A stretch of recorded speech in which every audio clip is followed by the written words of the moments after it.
from the bottom of my heart. But as I look around in this room, I see a hall full of young, motivated people, you. I can feel the energy, the very special spirit of this youth parliament. You have ideas. You want to take action. You want to shape your own future. I think that's just great. I think this is simply amazing. Today, you have come to the Bavarian State Parliament to discuss the sustainable development of the Alpine region. I'm sure there are different points of view and controversial discussions. Yes, perhaps even heated exchanges. That is part of the sense of democracy. Tough on issue, but please always fair in your dealings. And in the end, you will vote and on your resolution today. You can be proud of that because you have understood that democracy does not mean the right of the strongest, but democracy thrives on compromise and takes time, and that democracy is a lot of work, but worth every effort. This cannot be emphasized often enough in these times. After all, our Western democracies and our liberal values are under massive attack. And the post-certainties have been shaken in recent weeks and months. First, Putin's attack on Ukraine, on a free sovereign country in Europe. This brutal war against Ukraine is also an attack on Western values. And since Donald Trump returns to the White House, the transatlantic partnership has also been crumbling. The US government has announced that it will no longer serve as Europe's protective power. The European security and peace architecture is eroding. The Western community of race and values is under fire. Europe must act now. It must gain its own strength. Dear members of YPAC 2025, you see, we are facing enormous challenges. Democracy cannot be taken for granted. On the contrary, it must be fought for again and again, defended again and again. But for that, democracy needs convinced Democrats. For that, democracy needs you. For me, it's clear the Youth Parliament for the Open Convention is a wonderful place for living democracy. With this in mind, I wish you a lively and constructive General Assembly and all the best for your future. Thank you very much.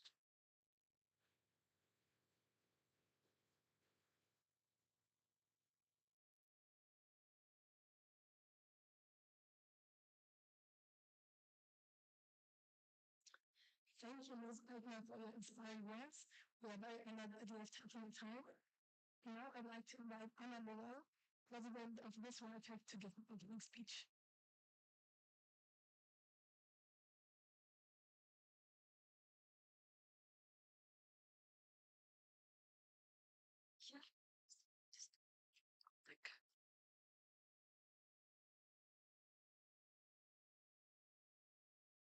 Again, thank you so much, Ms. Agna, for your inspiring words. We are delighted to have the President of the Bavarian State Parliament holding the opening speech of the YPAC's General Assembly.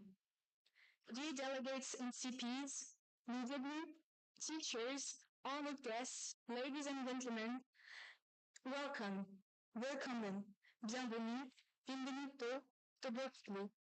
It is a great honor to stand in front of you today. First of all, I want to thank, in the name of all the presidency, the CPs and delegates for providing their commitment and hard work on the following issues and wish them a good parliamentary session. We meet at a time where our planet is facing tremendous challenges: conflict, climate disaster, energy crisis, rising poverty, inequality and discrimination that threaten to push the sustainable development goals further out of reach. It is easy to be tempted to postpone these long-term development priorities, to wait for a better time.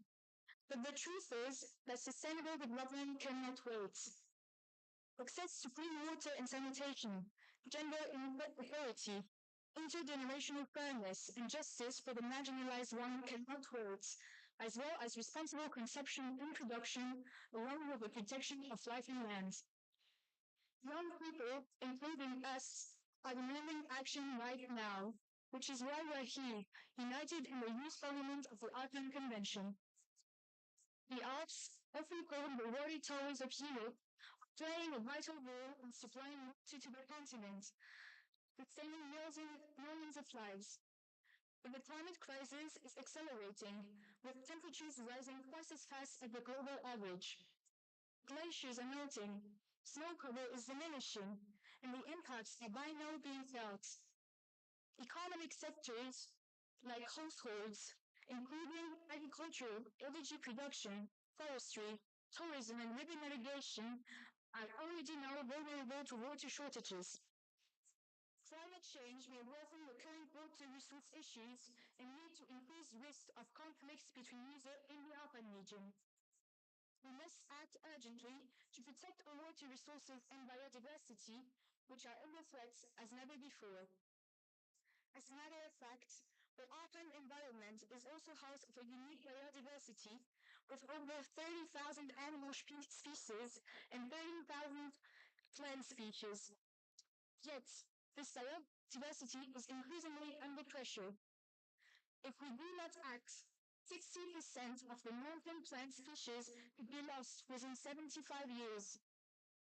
We must transform our relationship with nature. We must address the triple crisis of climate change, biodiversity loss, and pollution by adopting responsible consumption and production practices and supporting frameworks that protect our planet's resources for future generations. Nonetheless, our planet's resources are depleting, yet global population continues to grow. By 2050, the world's population may reach 9.8 billion people, requiring the resources of nearly 3 planets to sustain our current lifestyles. We have to change our consumption habits, move away from overconsumption, and accelerate the shift to renewable energies. The environmental degradation we've seen over the past century must be reversed, and it's only through improving resource efficiency and committing to environmental agreements that we can prevent further environmental collapses and ensure a fairer and more sustainable future for all. Indeed, technologies, globalization, and capitalism are not only destroying the environment, but also enforcing political, economical, and social inequalities. Therefore, inequality may relate to income and wealth, but also to a variety of aspects such as access to basic services, education, and infrastructures.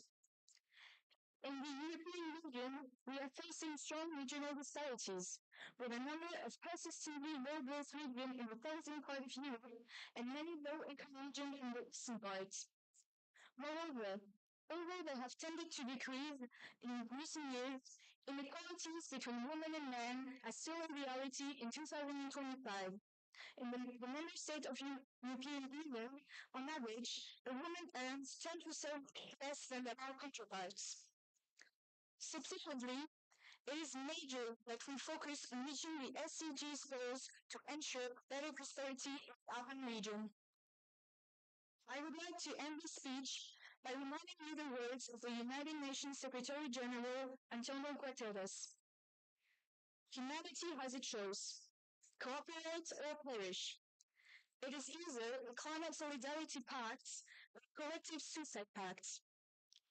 And we, as the president of the YPAC, strongly believe that this initiative is part of the Climate Solidarity Pact by encouraging young people to actively engage in shaping the future of our planet. Thank you very much for listening, and let us begin the 2025 General Assembly of the Youth Parliament of the Alpine Convention.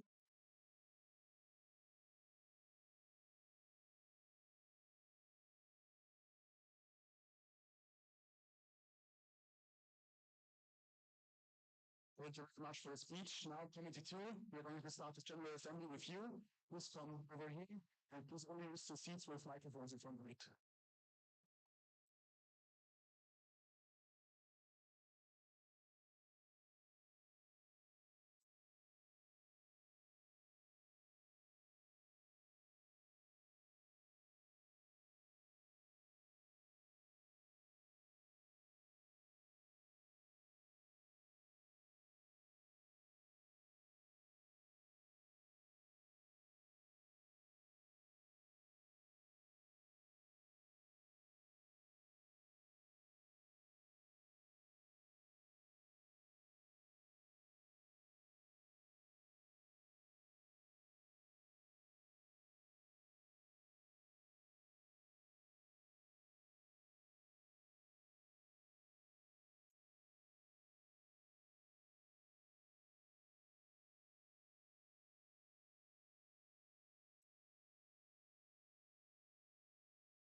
T2, yeah, just floor.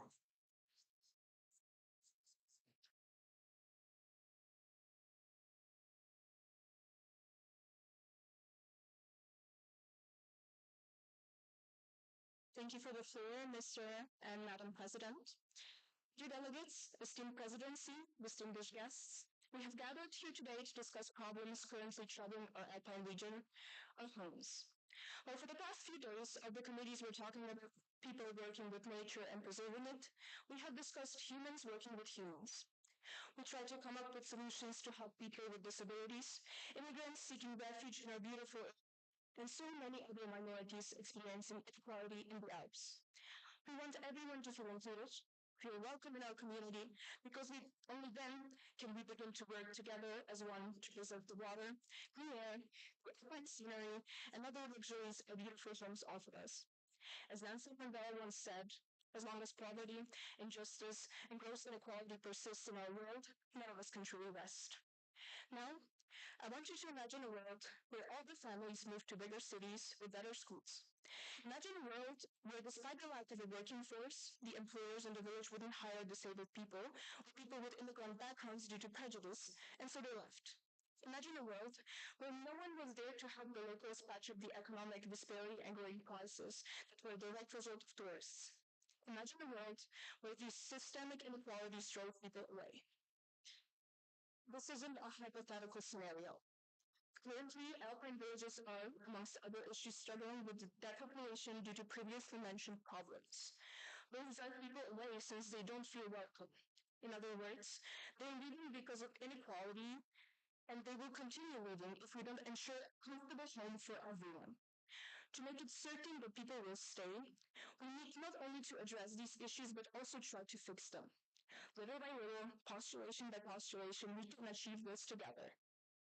Dear delegates, we are the future we're trying to preserve. We have an opportunity here to make a home for us and generations to come to feel equal, to be equal. That's what we, Committee 2, strive to achieve.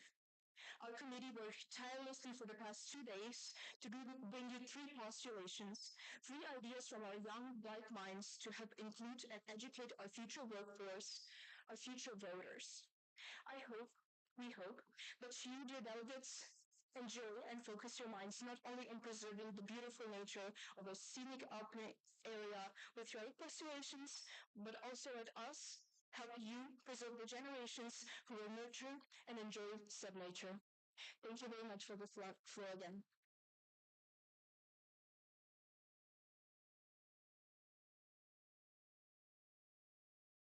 Thank you for the speech. Just a small side note, please be reminded that eating and drinking is not permitted in the family. Thank you. Yeah, thank you for the speech. Now, Postulation 1 from Committee 2.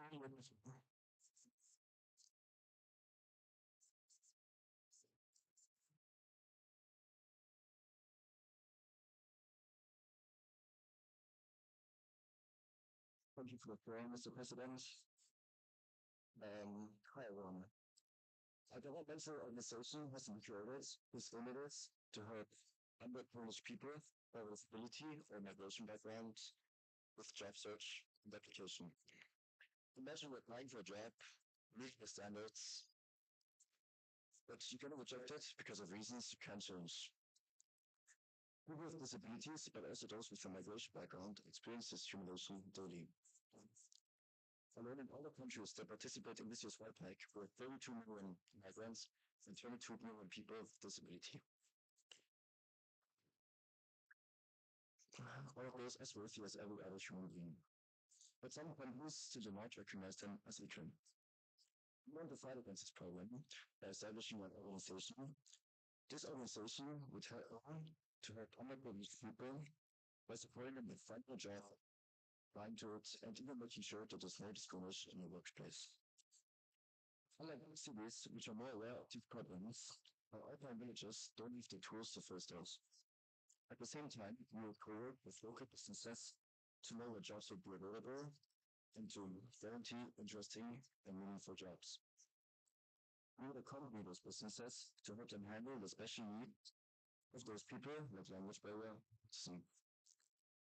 In return, those domestic businesses would receive a label, which they would be able to use to advertise themselves sufficiently, for example, on the website.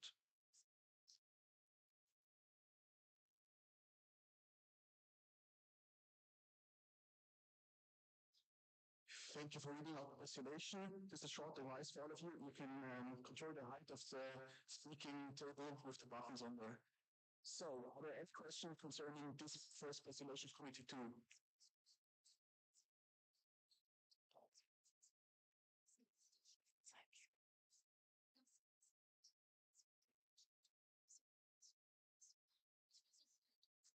Question, just raise back.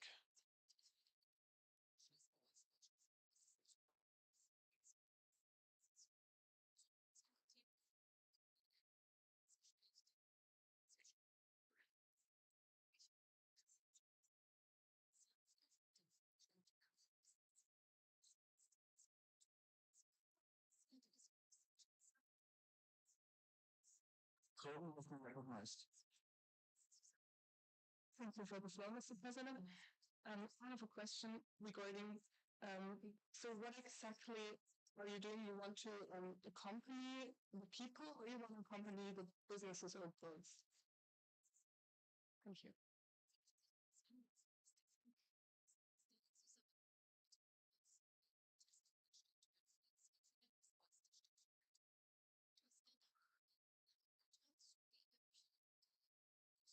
This was everything recognized.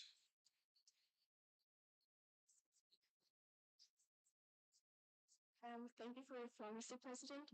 So our organization wants to really help the disabled people and the people with a migration background. So the reason for our organization is to create a safe space for everyone that has been excluded from our society. So we try to bring the people to us and find them a job and help them with achieving the goals, even if they're facing or having disabilities and migration background. Thank you. Instead of being recognized. Thank you for the floor, Mr. President. You mentioned that you were focusing on people with a migration background and people with disabilities. Are you not focusing on other minority groups, or did you choose to specifically help these two minority groups? Thank you.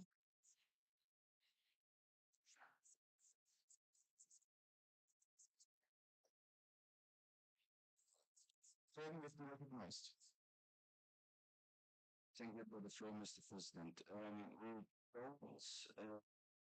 We just focused on these two because it was easier. We can't help all minorities at once. We want to help some, and there are over 50 million of migrants and disabled people in the African countries. So it is, they are important minorities. How many one was been recognized? Mr. President, so specialists these groups together that are different needs.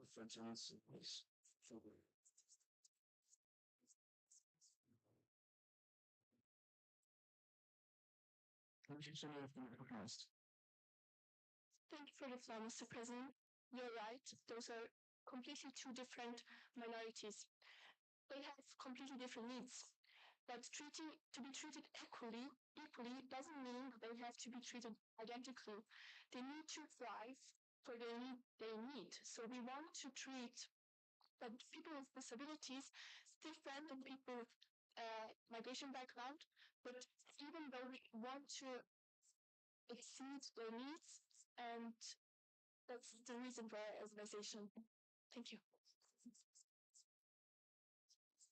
Now, does you want to be recognized? Thank you for the floor. My question is, how can you choose which basically groups are actually important? Because you said that these groups are the most important. Which some of them recognized? The most important was wrong road. Actually, we have in all European countries, we have 32 million migrants and 22 million disabled people. So those are the most with all minorities. That's the reason why we've chosen those, because they are making the most part of people in the society that those are facing exclusion from the society. Just a quick reminder that Committee 3 and 4 are also to ask questions. Some things you want to be recognized. Thank you for the floor, Mr. President. How we want to assure that everyone can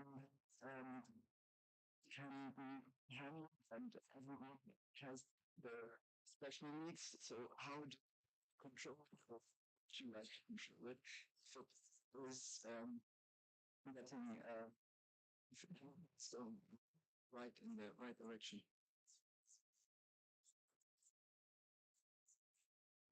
Let's show me if we are recognized. Thank you for the floor, Mr. President. So that's a very good question, but we also faced this problem. There are many studies on people with disabilities, and that's mainly a physical, also mental problem. People with migration are facing discrimination and also language barriers. So we want to use those studies and also talk to different migrants, use like pools and stuff like that. There are many of them, and try to sort out most of the problems and then create like a concept to that refers to disabled people and to people with migration background. Of course, different people have different needs, different like uses and stuff like that. But we really want to focus to create the most part of them for it to be okay for them and to find a job and for them to achieve the goals even though they are facing disabilities and migration backgrounds.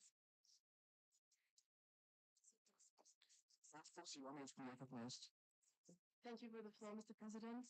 I was just wondering if this is then really efficient to have one organization that focuses on all of this because it is a huge responsibility. And I also think there's already many different, more specific organizations existing for very specific needs. And it would be better to just expand these and to bring out one big organization that has to take all of this onto their table. Thank you.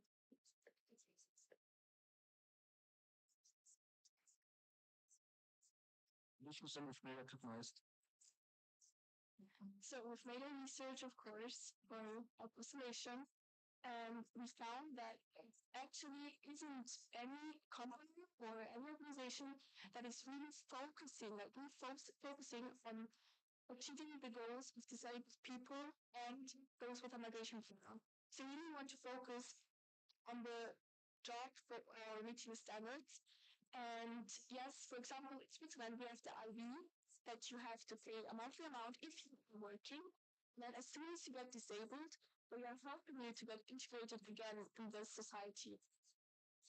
And the difference to our organization is that we want that people that are, since say this, it's a very young age, also get the chance to get a job.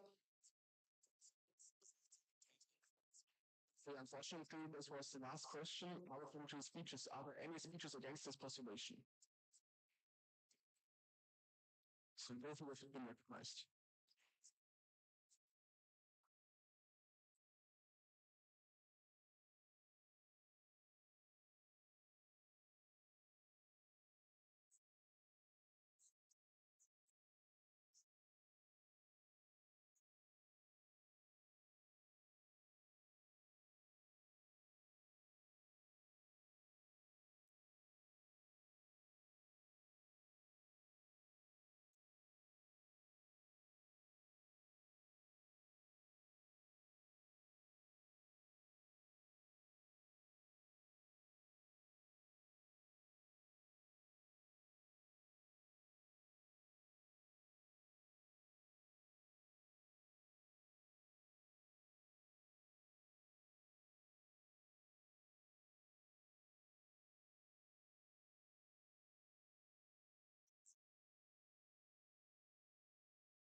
Thank you for joining, Mr. President.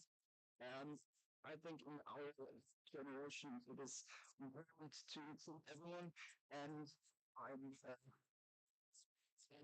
also that the resolution is good, but I think it's not the way to go to include everyone in one big governmental institution because they all have different needs, and I think it's kind of disrespectful for people to include people in the organization.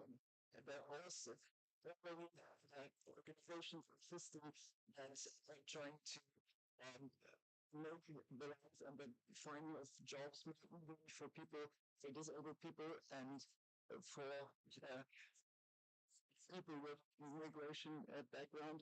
But I think it's not possible to sum it all up in one group, in one box, because they all have different needs, and we must look after that we separate the not separate to all with disabilities, like blind people, people with walking disabilities, and people with wheelchairs. That's important to have this to split it up and to clearly focus on including the people into the society, but I think it's not possible with our institution because there is too much and for them to do that. My question is, we should change it so that we more focus on everyone and not on disabled and people with migration. Thank you. So.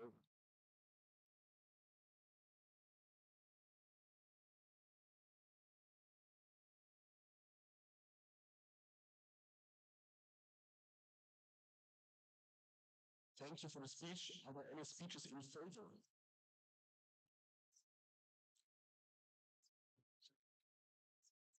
Okay.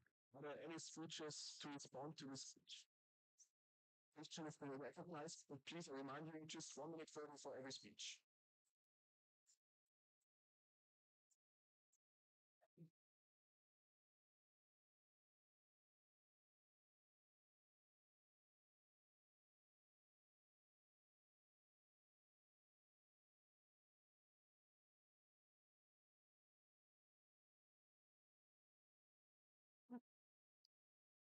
Thank you for your time, Mr. President. I totally understand your concerns raised, but we must acknowledge that equal does not mean that we are treating everyone identically. It means that giving everyone the support they need to thrive. And I understand that you're saying it is almost impossible to just focus on people with disabilities and also people with a migration background. But I think that is a good start into the future because we've made a research and we haven't found any organization that is especially looking into people with disabilities and people with a migration background. I've talked before about the IV in Switzerland, and you have to pay a monthly amount to it to be able to get an insurance if you're getting disabled while you're working. And I really urge you to see beyond difference and recognize that equality does means providing opportunities for all and not choosing who deserves them more.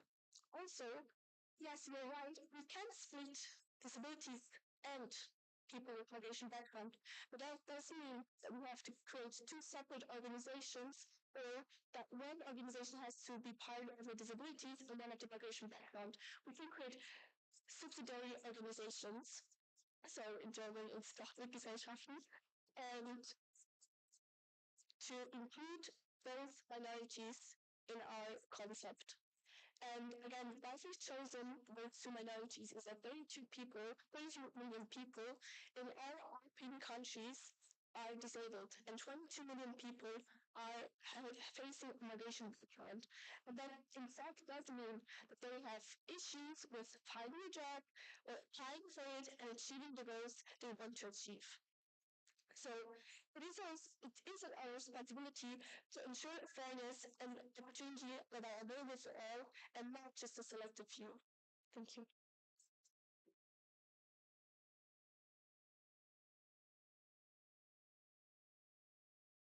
Thank you for the speech. Are there any amendments from the CPs?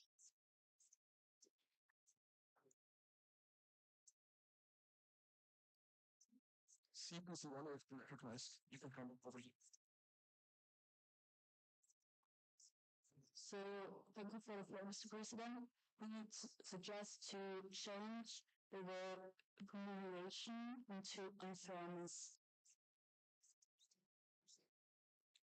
CPs, do you want to accept that amendment or do you want to accept it?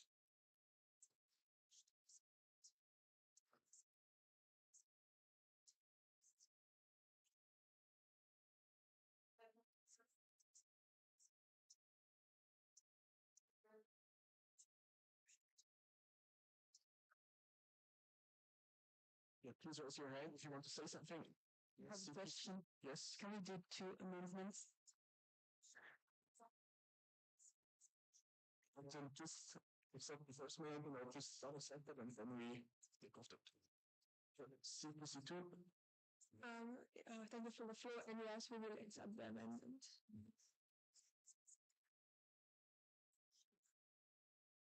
And can you please amendment please so we can type in this document? The third line of the supplementary text, the word information into unfairness. Unfairness. Unfairness. Unfairness. Okay. So, what's your other amendment? In the first line, we would suggest to change the number of people to minorities. CPC 2, do you want to accept it? No, we decline the second amendment. Do you agree with that? No, we are declining the second amendment.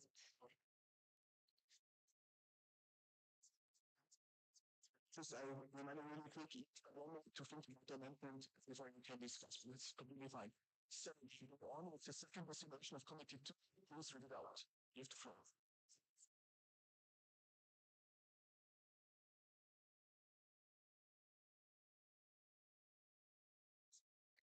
Thank you for the floor, Mr. President.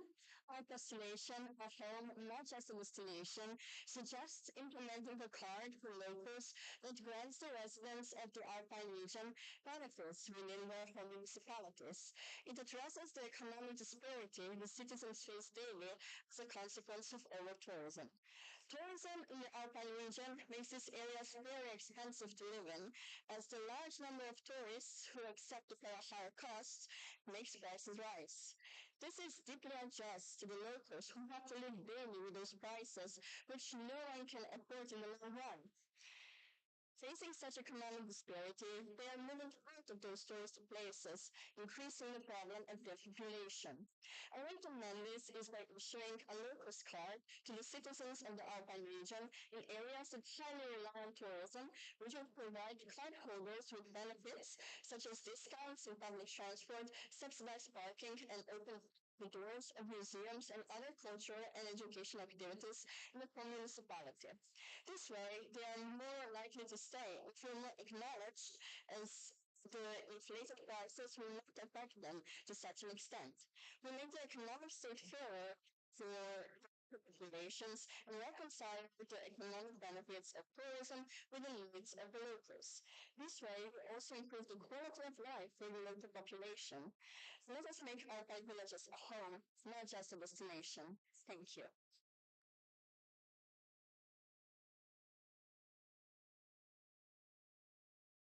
Are there any questions?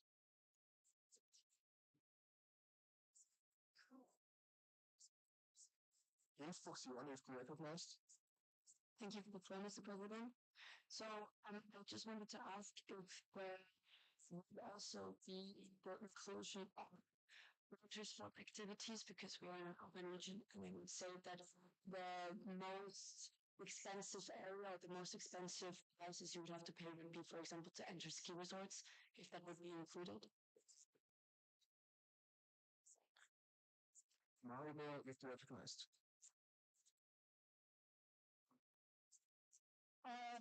Thank you for the floor, Mr. President. Yes, we would give the discount for this. Thank you.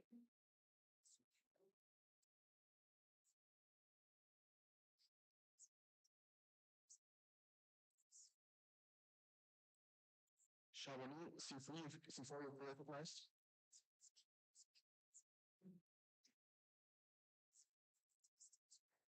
How can you justify the loss of money, and how can you the loss of money that you have by the locals that you are deducting? What about the funds that they need to fund the construction and projects in the city? How are you going to get that money back? Or does the money from the tourists already count enough for projects that city needs? Maribor, you've been recognized. So the areas where we want to make this law more prominent is the ones where over 40% of the economy relies on tourism.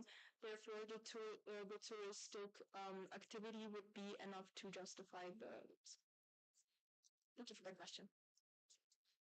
I just gently remind you to take for the floor before you start to speak.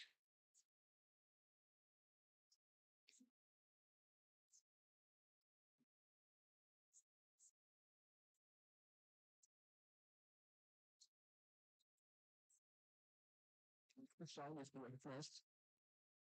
Thank you for the floor, Mr. President. So we have a question. Do you think this actually makes an impact for the citizens that live there? Like, does it actually help them? Because we think it might be a bit of a making kind of a small impact for them.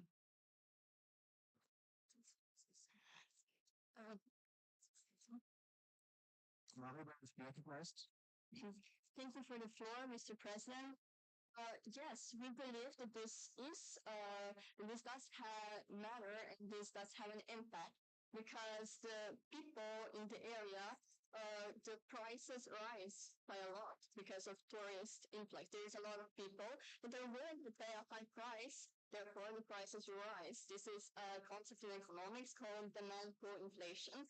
And therefore, it is harder for the people that have to pay this on a daily basis and have to pay these prices every single day to actually afford this. If we give them a discount, a benefit, this way it will be easier for them to pay and afford this, and it will be more likely that they actually want to stay in the region if they can afford to be there. Thank you for the question. So now we're coming to our last question. Milan, before you've been recognized. Thank you for the floor, Mr. President. So my question is, are private establishments also included in this local card? Yes, Mario, I have recognized. Thank you for the floor, Mr. President. So we cannot find a way to force the local establishments to give discounts or free passes for the locals. Therefore, as of right now, the privately owned businesses are not included. Thank you for the question. Thank you for your questions. Now we're coming to the speeches. Are there any speeches against this postulation?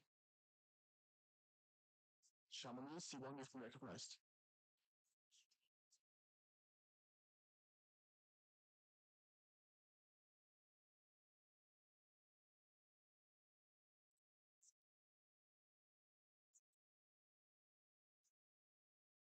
Thank you for the floor, Mr. President. For the postulation, the local will have two main benefits at the end. You don't reduce inequality, but I think you just revert it. For example, in Shannon, there's already a code system, which if you are a minor, it's like 95% of the past price. It passed to 1,600 euro to 20. So, with your persuasion, you don't resolve inequality, you just give the measure of benefit. And it will have so much more sense if you will have to follow this card at an excessive price, and then you could practice full activity. It would, of course, be profitable to a program, but without extreme benefit.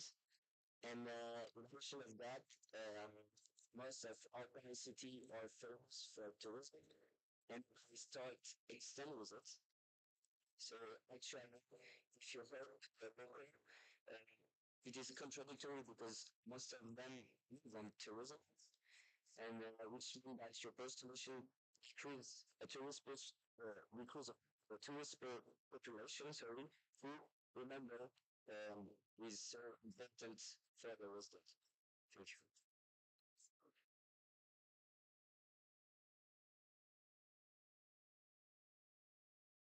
Okay, any speeches in favor of this postulation?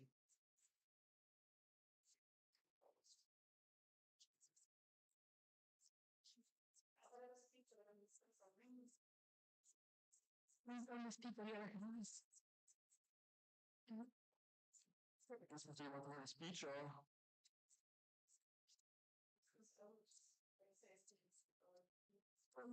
speech from the class of unemployment.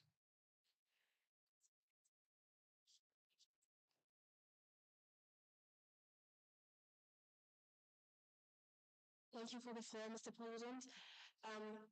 All I wanted to say is that I do think this is a great idea. I haven't prepared anything, but I think it's so important that local communities still get to participate in the city and what's going on around, or also like tourist like activities that you can do there, because tourism is only increasing inflation in certain places, and we don't want the local communities to die out, and it's super helpful if we get discounts or help, because where I live, for example, the ski bonus for locals has been reduced again, or like doesn't exist anymore, or it used to, and this fact has caused many locals not wanting to ski anymore, and I think that just shows that we need this. Thank you.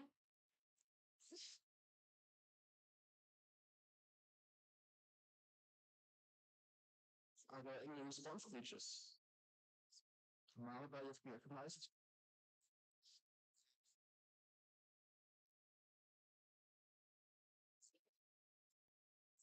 Thank you for the floor, Mr. President. I would like to address the speech against. So, according to them, in the town of Chamonix, the miners get a few discounts, but our situation focuses not only on miners in Chamonix, but those and local miners affected by touristic inflation all over the Alpine area. And we feel like it's a great start for evening out the economic imbalance tourism is causing in those towns where over 40% of the economy runs in those. This These benefits are not too much for locals, as they are way more expensive statistically in areas where tourism is a big economic um, um, where tourism contributes to the economy a lot.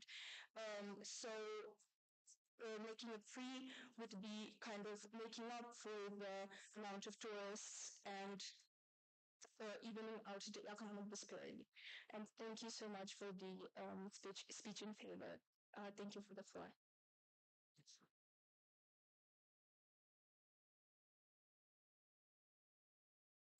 Once again, please know that eating and drinking is not permitted in the plenary. Thank you. Okay, are there any amendments from the seat, please?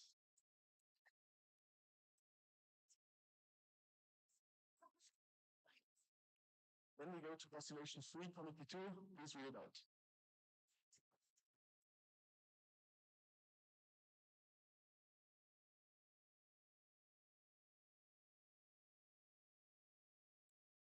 Regeneration through new generations. 4 years of free rent for young people and families in all renovated houses will keep the already dying villages alive. This will lead to a flourishing economy and more services. Young people are leaving small towns due to the few services and opportunities they have there. How can we convince these young people to stay in their villages? To encourage the young to settle in villages, we should emulate the Luzerna's project from Italy. The village offers 4 years of free rent to families and young people in renovated houses.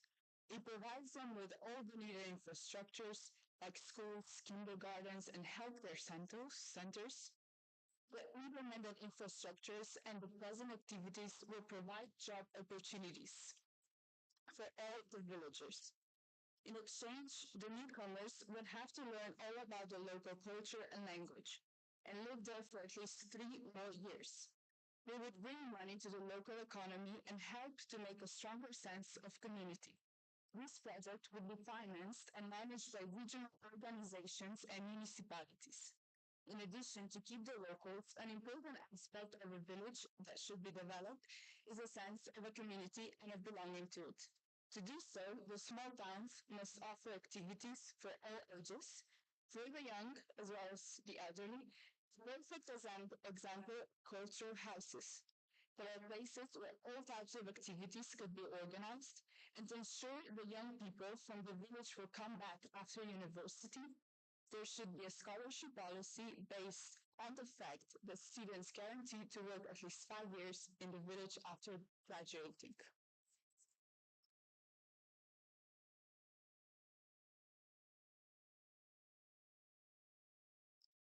Are there any questions? Commissioner Schulz, you have recognized. Thank you for the floor, Mr. President. Was it possible to provide the same living conditions for every person who gets the room? Thank you.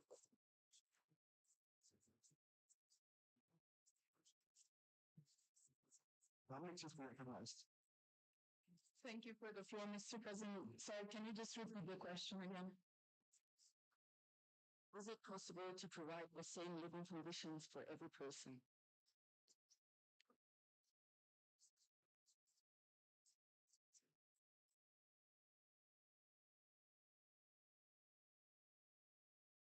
Then you've been recognized. Thank you for the floor, Mr. President. Just basically because that this 4 years of free rent will be granted at any services that are needed. And these services will also generate the job opportunities for them. I just want to remind the nations of Rosenheim and C4 to also contribute to the discussion, please. Rosenheim, C4 for the questions. You're talking about the right infrastructure. How do you want to attract the infrastructure to these villages when there are customers who are needing this massive infrastructure?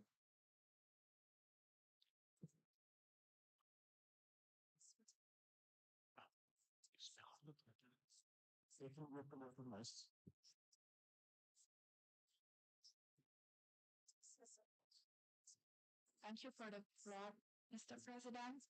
We're thinking that if the people come to the village and getting this 4 years of free rent, there will be new infrastructure because they have kids and they're sending their kids to school.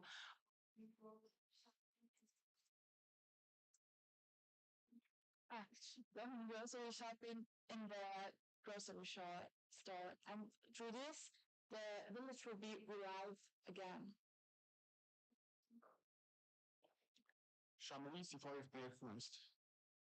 Thank you for the floor, Mr. President. You talked about renovated houses for the locals, but with the villages depopulating.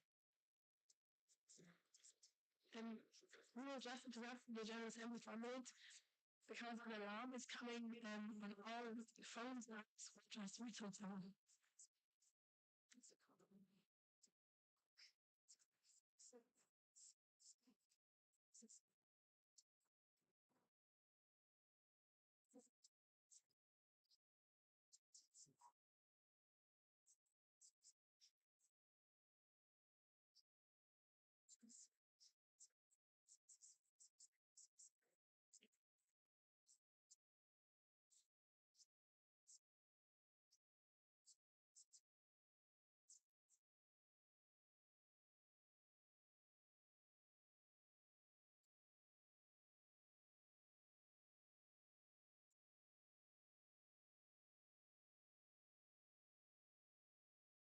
We will start to continue the General Assembly. And Mr. Representative.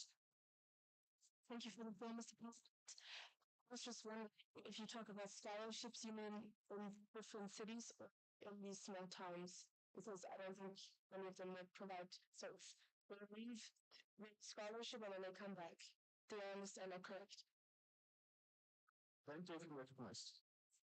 Thank you for the floor, Mr. President. Yeah, well, scholarship like other cities because not just universities. Thank you so much, Mr. President. And I was saying that you talked about renovated houses in the small villages. You also said the villages are depopulating, so who is building these and renovating these houses? Coming with be recognized. Thank you for the floor, Mr. President. If people come back to the village, there will be more and more people, so that infrastructures would be necessary. And we would build more based on that. And the money we would get is from the people working there. Mr. Safir be recognized. Thank you for the floor, Mr. President. My question is, when will you do if the kids of the family will grow over and move free time activities and maybe in life will do then can the family move over? I do fun. Thank you for recognized. Thank you for the floor, Mr. President. Like the project project is to start the proposed way like just generational infrastructures because I think that just My goals before is be recognized. Thank you for the floor, Mr. President. Do you want to make it a law project because how do you actually ensure that people will actually stay there and live there for 5 years? Make you be recognized. Thank you for the floor, Mr. President. Well, first the project and then shortly a law, right? In every project there's laws as well. So if we're making it a project, then we make it a law that you have to live there for at least 3 years, or that if we make the scholarship, we make it a law that you have to come to the villages. Be recognized. Thank you for the floor, Mr. President. So I have a question regarding there are many very small villages in the Alpine region, and I'm not sure if like every professional can find a job there, maybe, or they're not.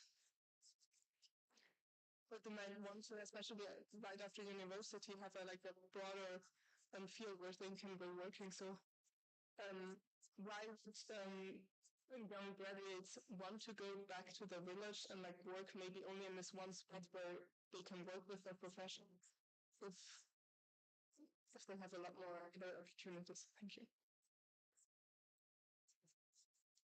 That is the other question. Thank you for the floor, Mr. President. Like, if you're taking a scholarship, so the scholarship are only for like university that found our job that is much. I want to see one of recognized. Thank you for the floor, Mr. President. My question is, what jobs you mean by that the inhabitants will have after school? Because it's a village that not many people live in. I think what are the jobs like within the city or the village? Yeah. How many Thank you for the floor. Awesome. Thank you for the floor, Mr. President. That's what we're saying. So we're building new infrastructures and inviting new people in that would be more job opportunities. So with the hospital, we need doctors. For the school, we need a lot of teachers, right?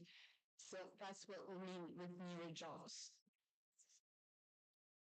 Thank you for the questions. This was unfortunately the last question. I will come to the speeches. Are there any speeches against this postulation? Folks, you only have the floor.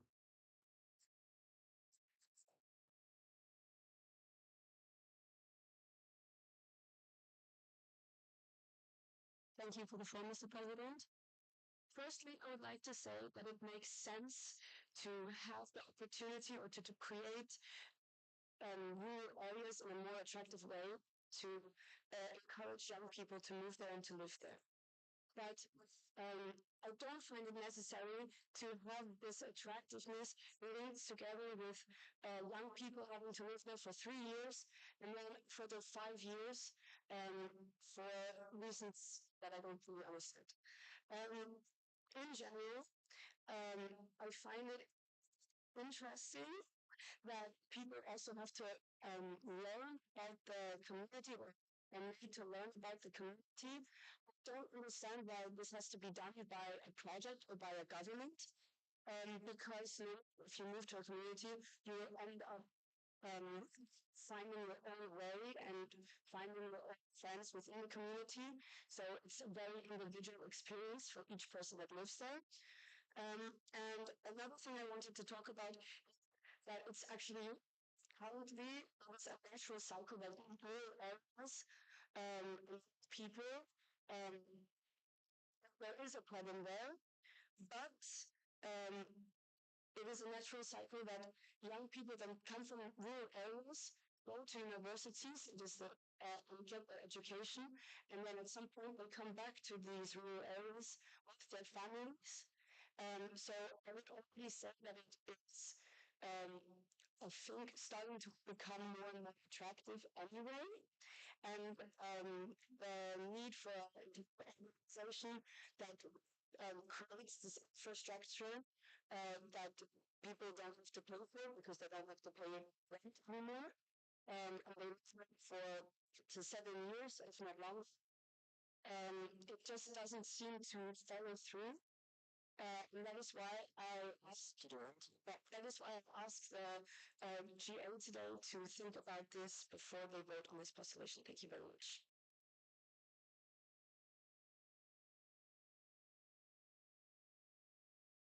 Thank you for the speech. I'm sorry to interrupt, but I don't want to begin the speech, just manage to get it in 1:30. Are there any speeches in favor of this postulation?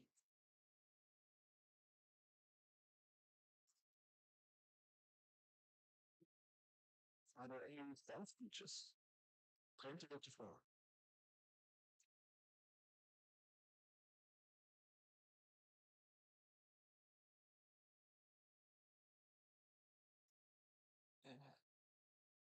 Thank you for the floor, Mr. President. Okay.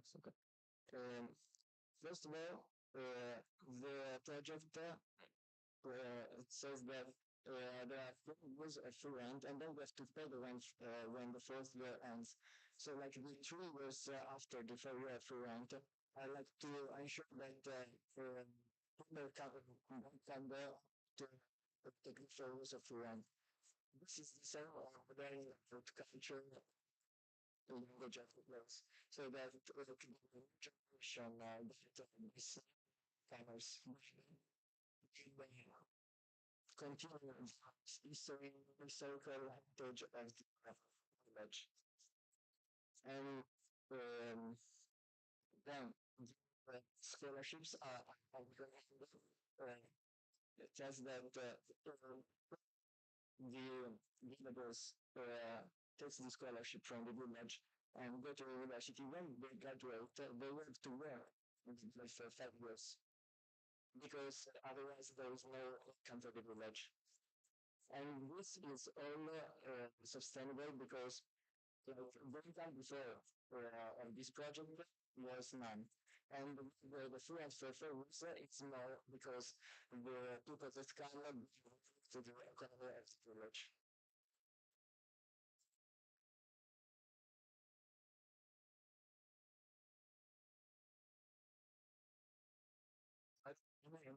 From the CPs. Yes, CPs is always recognized. Thank you for the floor, Mr. President. I would like to change in the supplementary text, line 3, the village offers 4 years of free rent to families and young people because you stated that it would be for everybody. We'd like to change it to residents. Yes, yeah, thank you. So you have 1 minute to think about the amendment. CPs is always recognized. Thank you for the floor. We decline the amendment. Thank you. So are there any other amendments?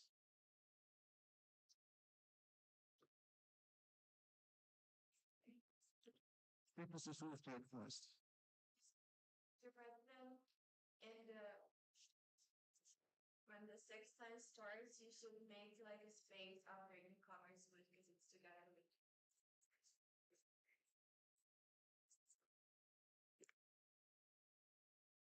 You want to say anything? Yeah, we can mention.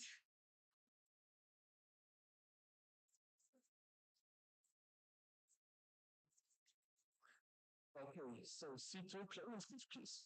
You have the floor.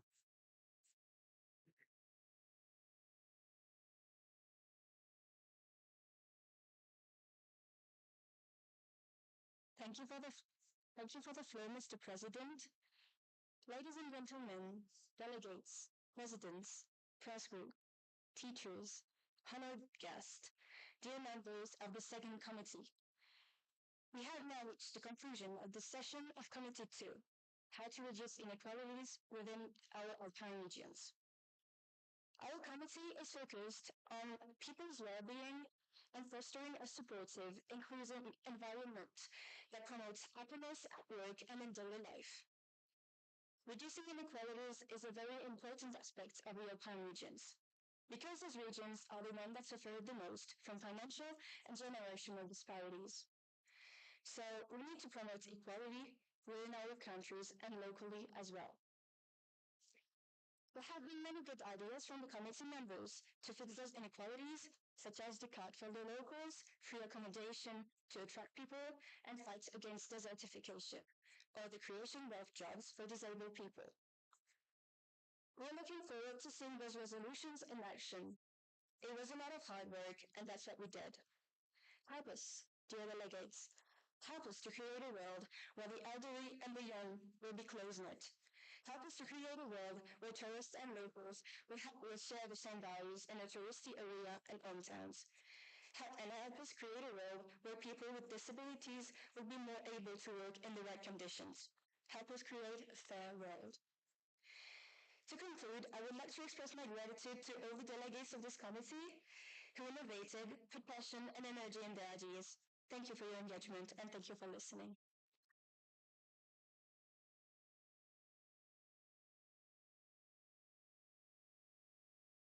Thank you for the closing speech. Now we're going to continue with Committee 4. So you can, C2 can go back to the seats and C4 can come up here.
So I invite you to hold your opening speech. You have the floor.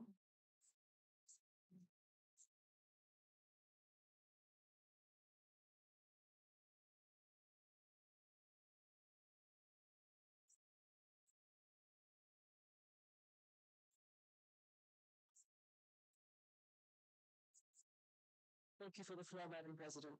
Mr. President, sorry. Dear Presidents, delegates, and distinguished guests, the Alps are not just a unique place of nature with a diverse spread of flora and fauna, but also home to more than 14 million people. It is our home.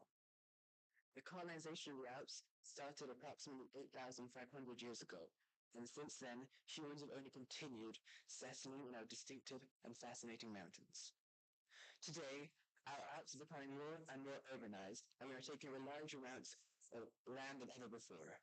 But we cannot continue as we've done in the past, and if we want to continue our way of living, we must adapt our life on this land. As years go on, problems appear and continue to persist, can multiply and become more serious. In a century of globalization and environmental change, our ecosystems are more fragile than ever. Some of their most important threats are the loss of species diversity, the multiplication of natural catastrophes, and the destruction of their nature and their home.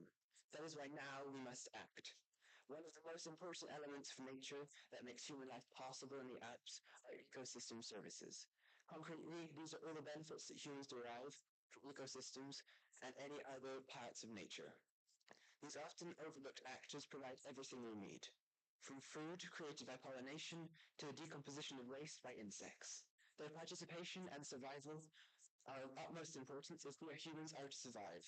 That is why we must take measures to protect these unnoticed and often neglected actors. That is why now we must act. To summarize, we are dependent on the well-being of ecosystem services to flourish as a society. In order to protect them, we must reform and change our behavior, even if it isn't convenient and doesn't always suit our pleasure. If we try, our outlook to the future is prosperous, but we have to take responsibility for our planet and our nature.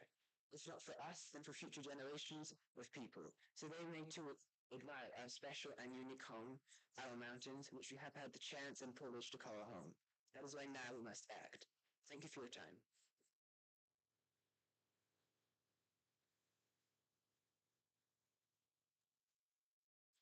Thank you for the opening speech. Now please read your first resolution.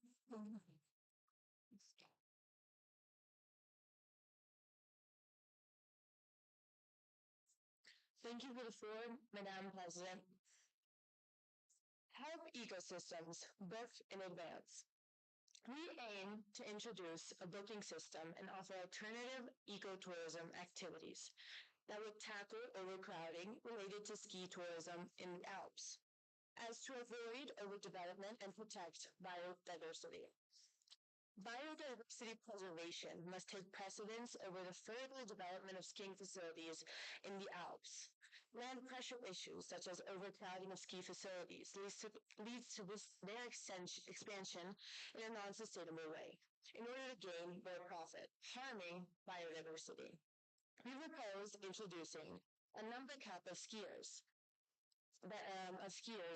with a booking system in proportion to the size of the facilities themselves, in which locals and tourists can approach them in a more controlled way. These limitations must have a legal basis. Skiing facilities' possible shortcomings due to the profit they may lose could be made up with an RBD, reservation booking designated dynamic pricing technique. This is a system which rewards those who have already planned their skiing trip in advance and charges more to those that decide to book at the last minute. At the same time, the bookings would be first available for locals living in the valley, who could reserve a season pass at a reduced price, therefore giving them an opportunity to access the facilities more spontaneously.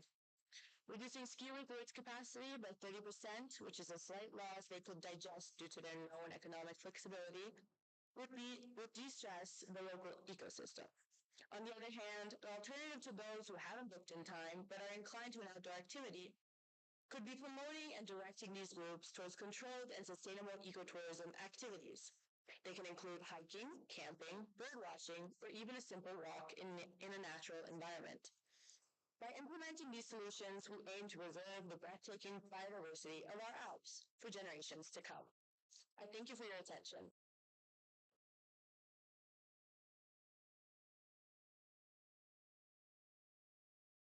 Thank you for reading the postulation. Please raise your flags if you have any questions concerning this postulation.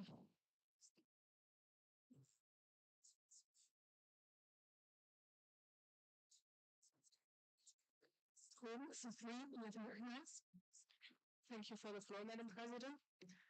So, did I understand you correctly that you want to have a number cap so that skiing resorts might not make exactly the same profit as before to help the ecosystem be more sustainable and be reserved in a longer term? Thank you. Thank you for the floor, Madam President. And thanks so much. The cost. Calculate the percentage conscious numbers throughout them. There is some that will be found in ski facilities is bad both for the environment and for personal experience. So on a picture side of the ecosystem, if we want to talk about the diversity itself, when there's overcrowding and the ski facilities are pushed to develop. And if you hide them, sure. The more we try to expand the right and that gives the which is fundamental for supporting and regulating function that's for us. We're asking was to limit this overcrowding by reducing overcrowding by 30%. And in this work, there will be fewer people that can to stress the ski slope. And with the solution for this, we said have the possibility to access this booking system regularly, so they don't feel like they have to time the light out. And it really focuses on who chooses to go spontaneously. That's your question.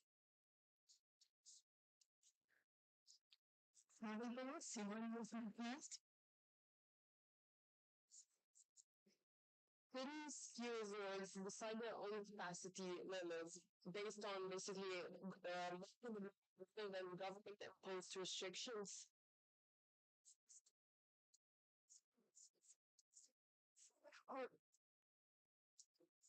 Thank you. Very sorry, thank you, the presidency for this work.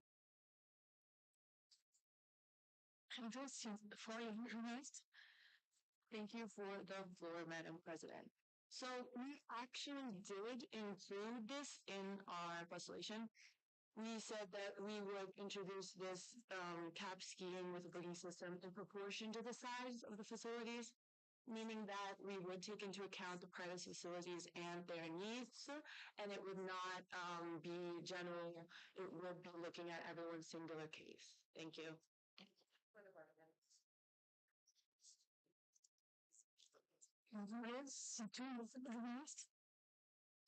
Thank you for the floor, Madam President.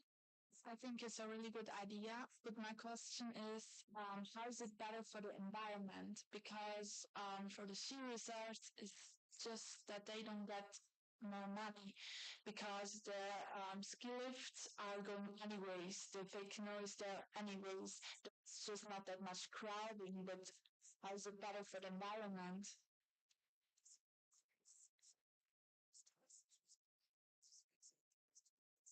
So far, you might want to have different people to answer the question as well.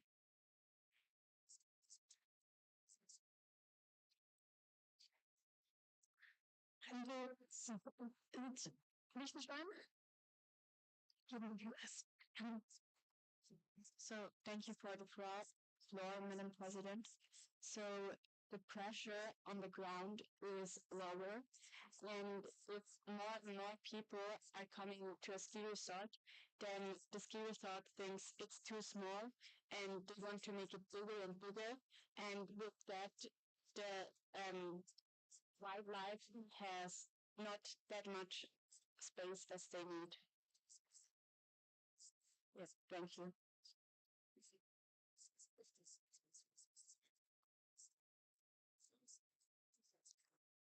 Next one, you've organized. Thank you for the floor, Madam President.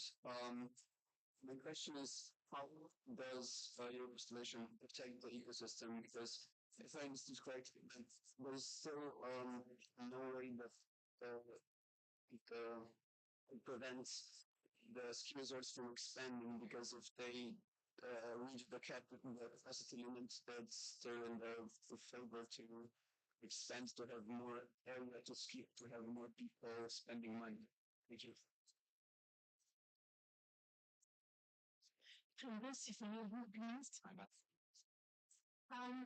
So the more mass tourism goes towards these ski resorts, the more profit they would like to have, and so to do so, they would expand. We are trying to limit this mass tourism and make it so that they would not even need to expand. So yes, they could want to have more profit, but since this is going to have a legal basis, it would be harder and harder for them to just decide to expand. So we are putting limitations to avoid overdevelopment. Thank you.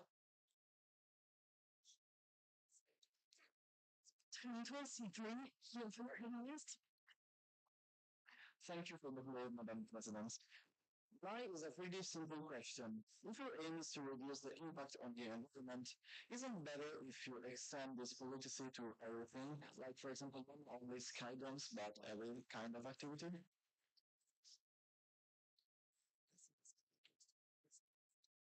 Thank you for the floor, Madam President. Thank you for the question. Yes, obviously, it would be good to implement such a system for leisure activity. Research has shown that it has done great damage, especially in the Alps, because the Alps favor, especially on leisure activities such as skiing. So it would be a good to implement this protein system on others. And at the same time, as we said towards the end, this was we try to redirect towards other tourism activities. So there's like my colleague said before, activities such as bird watching, snow shooting, and other things, that also takes stress off the ski slopes, and that also helps redirect the overcrowding problem into a more comfortable and into a more balanced way for the environment itself and for the community. Earlier we ended 102 months lectures now.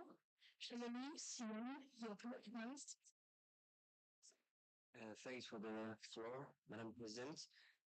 My question is, how would ski resorts be supported in the transition to economic model less dependent on the number of skiers? Like if you have less skiers, you also need less ski instructors. So yeah.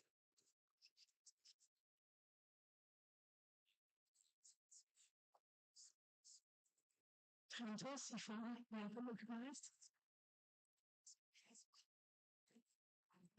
you for the floor, Madam President. Could you explain better your question?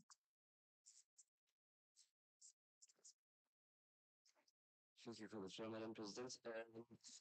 The question is, okay, your idea is good, but you want to have a better stick skills.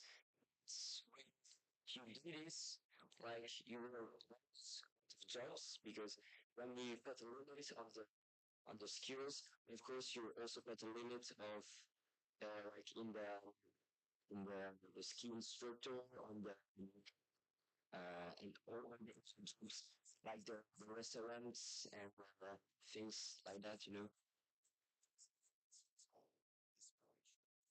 Magnificent, your Philippines. So our aim is not to cut tourism, and we are not cutting tourism towards, there is a slight loss, but like we said, it is a loss that they are financially, they have financial flexibility enough to support this loss. And we are also, we would like to redirect some of these possible job losses towards an ecotourism, so it's a tourism that is sustainable. Because skiing in the long run is not going to be an option for our Alps and for our biodiversity. Thank you.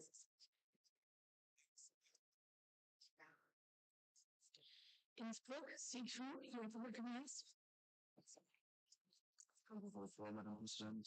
So if you put a cap on one ski resort, is that just going to mean that there's going to be more ski resorts built in the same region to also profit from the tourists which want skiing?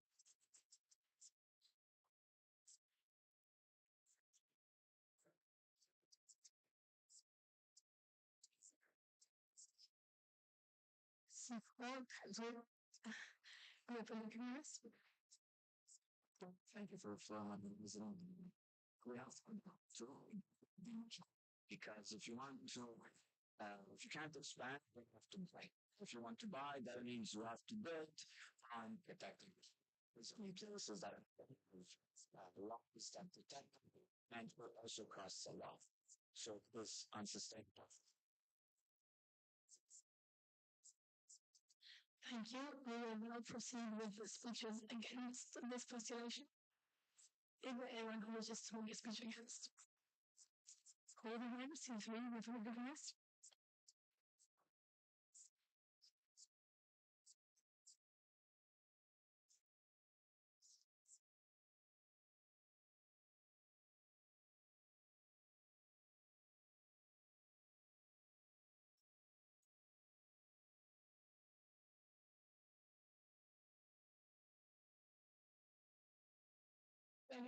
Well, Madam President, I think some about this preservation, but there is a big problem because of there's an against price discrimination and with low prices for goods and to help the there's a precedent professional team this couldn't I don't think that is the solution. The parts of good but even has to be recognized as fascination. Thank you.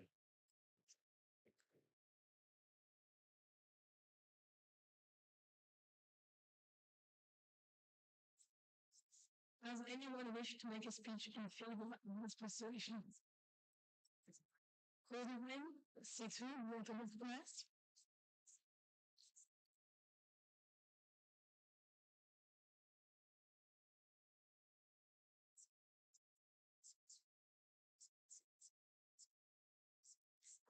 Thank you for the floor, Madam President. I think the preservation of the biodiversity in the Alps is not just important, but it's imperative for the future of the planet and the generations to come. The conflict between the skiing and the biodiversity, driven by the climate change and human adaptation, is projected to intensify significantly by 2050. As stewards of these majestic mountains, we must act decisively to protect the unique ecosystem. The Italian Alps, for example, are facing a critical situation. High elevation bird species, which serve as indications for overall ecosystem health, are projected to lose 58 to 67% of their suitable habitat due to climate change. At the same time, areas are suitable for both ski resorts and these bird species are contracting towards higher elevation, increasing the potential for the conflict. This pressure to expand the skiing facilities in a non-sustainable manner for profit is directly threatening biodiversity.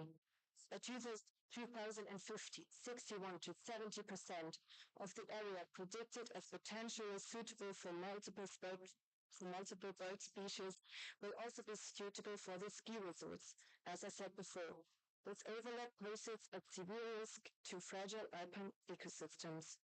This approach rewards advanced planning while prioritizing access for the local residents through discounted season passes. Thank you.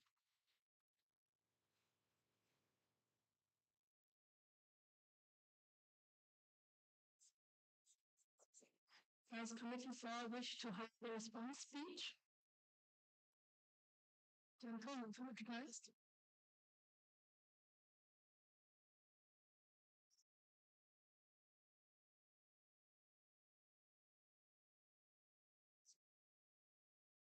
Thank you for the floor, Madam President.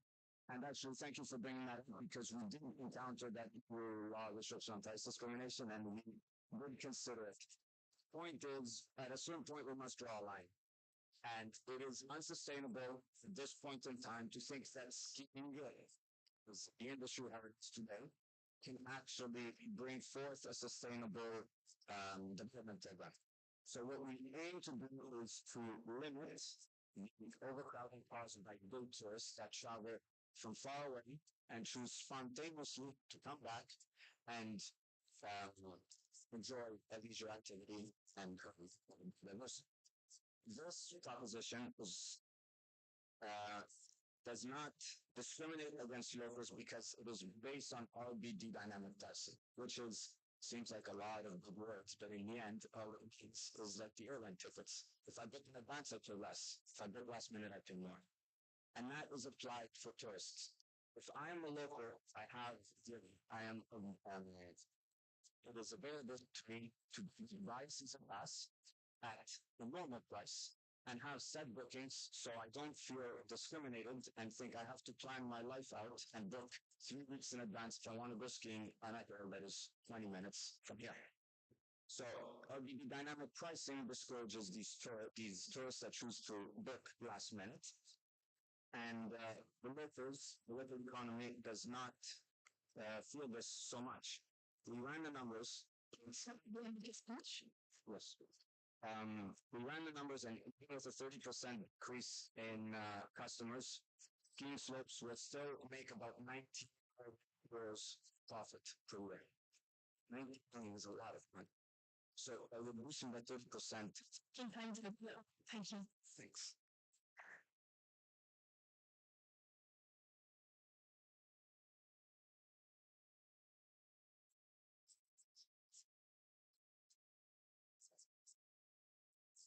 I would like to invite Committee 4 to read the second postulation. So, do the CPs wish to make any amendments? It seems that this is not the case, then now please read the second.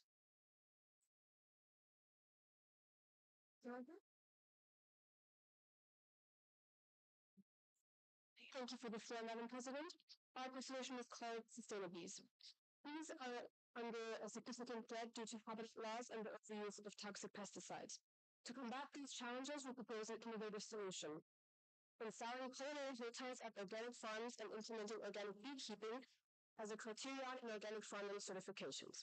Our initiative brings together beekeepers across the alpine regions and connects them with nearby organic farmers who already avoid pesticides.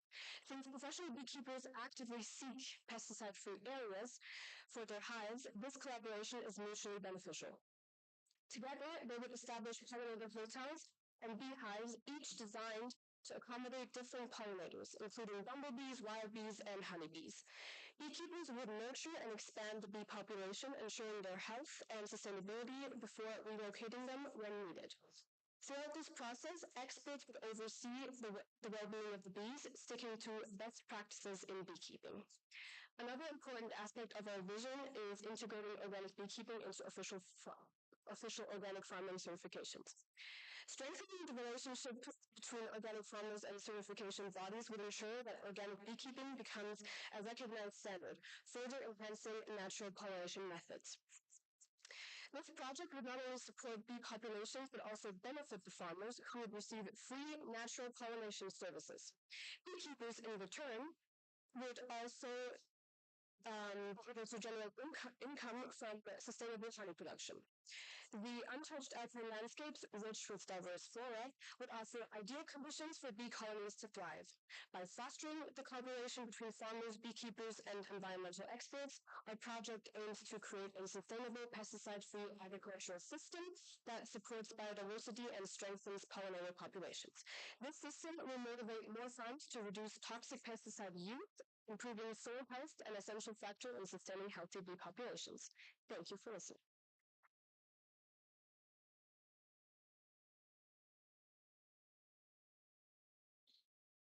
Thank you for reading the postulation. Are there any questions concerning this postulation? Maribor C2 of the recognized. Thank you for the floor. So will this postulation require the beekeepers to move into the areas with their permanent residents? Thank you.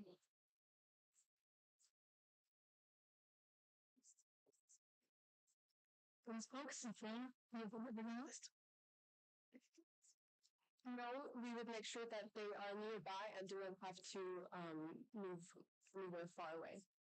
Thank you for the floor. Sorry.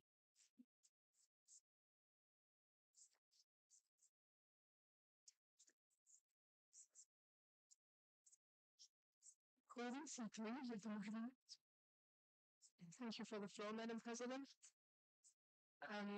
Isn't like the most of the area used in the Alps, like how many honey can you actually make, like produce in these areas where there are mainly cows who are like feeding all the time and like not that many flowers? Thank you.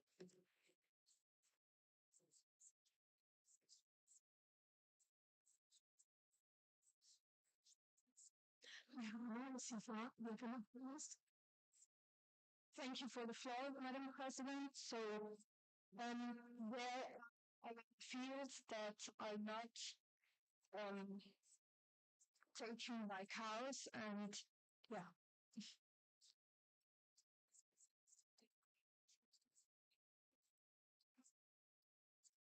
Mr. Stein, see what is the rest? Thank you for the floor, Madam President.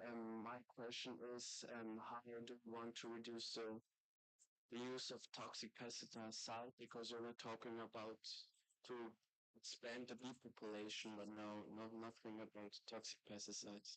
Thank you. Thank you for the floor, Madam President. We will want to set an example for farms that use a lot of toxic pesticides, and the bee farms would then there would be a criteria for getting a label, a certification. So they would set an example for the farms that use a lot of toxic pesticides. So we would try to make this like that very attractive for the farms. And additionally, there are already laws about that. So we want to obviously reduce the use of toxic pesticides, but there are already a lot of laws. So yeah, thank you for the question though. Thank you for the floor, Madam President. So you're talking about fostering cooperation between beekeepers, farmers, and experts. How exactly would you like to facilitate this cooperation? Thank you.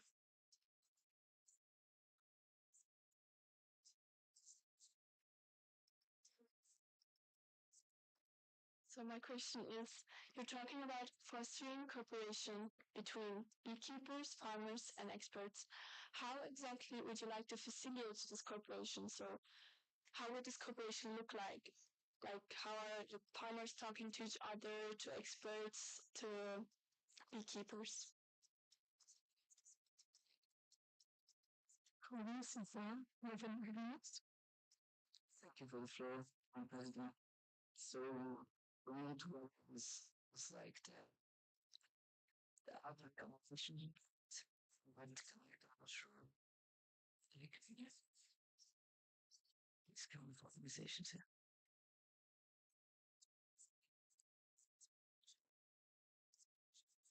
I'm seeing if you look next. My question is, so if this leads to organic farmers, when interest of it means because the farmers support their goods and like beekeepers can drive to their farms anyway. Thank you. Innsbruck, Saison had been addressed. So as I said before, we would make sure that they are nearby so the beekeepers can still take care of their bees, as they would also still make income from the honey they would get if they're honeybees. Thank you.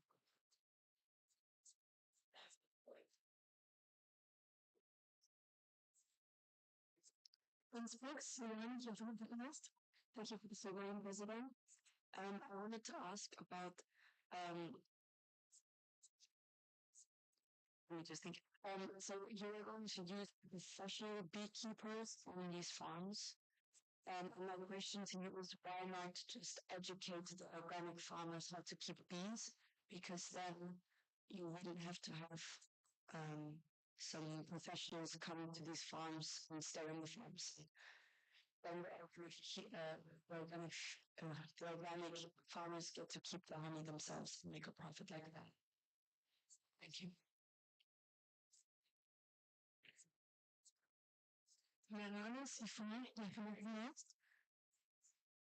Thank you for the floor, Madam President. I think that, those organic farmers, they already have to, they have so many things to do. Looking after their animals or looking after their, plants or apples and stuff. So I don't think that actually have time to also look after the bees. So I think it would be more efficient to have experts look after them and the beekeepers look after them. So it's a win-win situation for beekeepers because they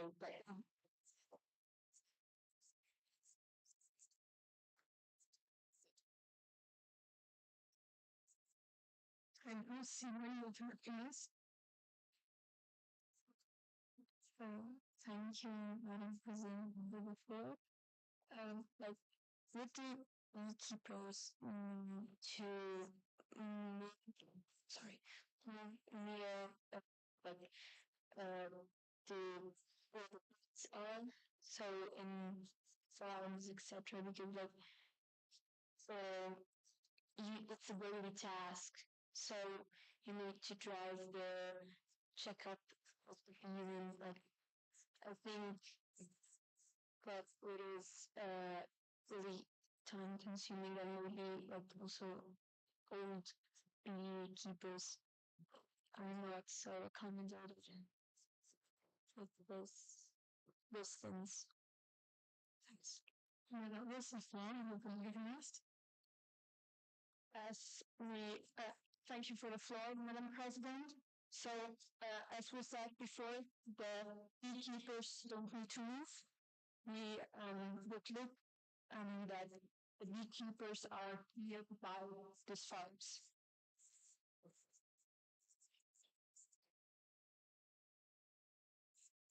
Innsbruck, since we have recognized. Thank you for the floor, Madam President. My question is why you end up focusing at bees, why not on other insects? Because I think there are many insects can help the environment to be healthier and to protect our environment.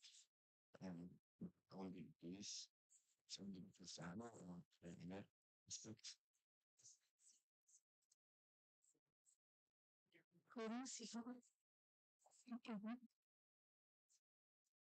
Thank you for the floor, I'm sorry to this because people are the most picture of interest ones with the movies we took these. Unfortunately, this was already the last question. If any delegate wishes to hold a speech against this postulation, I will ask you to last.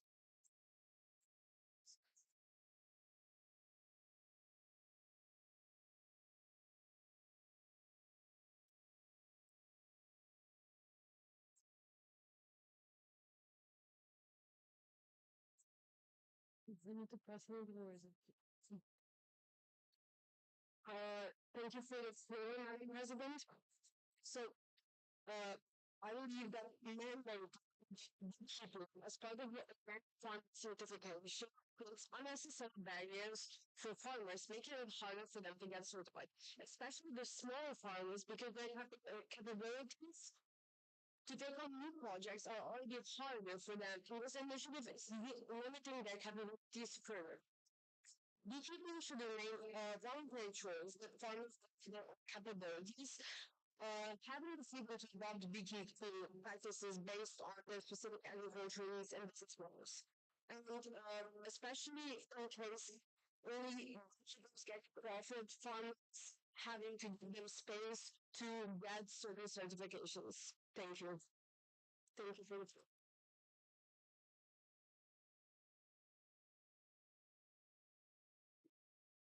Thank you for the speech.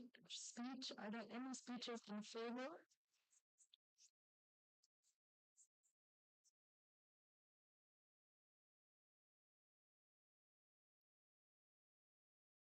Okay, does someone from committee want to do a response speech? Innsbruck, we have been recognized.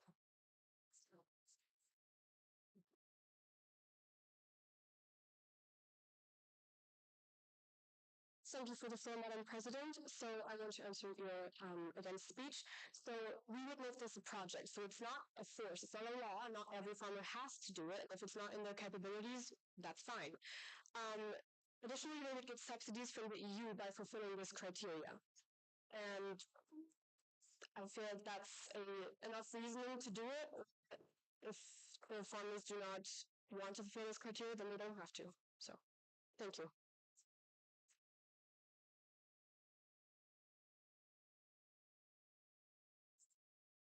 Thank you. Are there any amendments?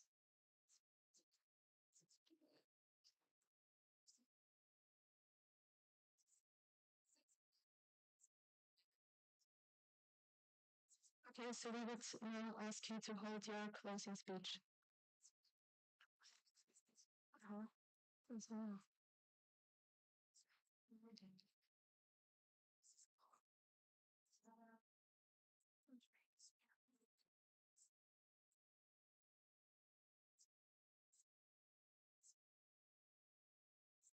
Okay, so we have the lunch break now, then we'll continue with postulation 3, and then we have the closing speech.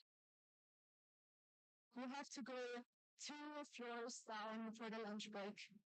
Enjoy.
ist ein kurzer Tontest für den Livestream.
you for the floor. Possible. I wanted to ask a question. Right? Are you ready? Yeah.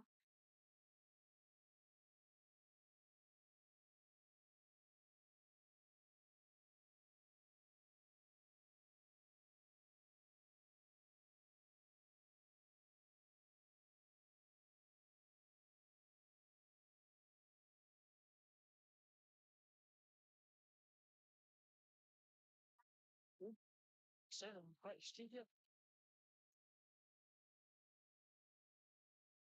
my other floor. For the floor, Madam President. So I want to raise the channel $2. Yes, I'd like to. Oh, fine. I'd like you to ask for the floor because this is very important. And yes, please ask for the floor if you want to talk and talk when I give you. I have the floor, Madam President.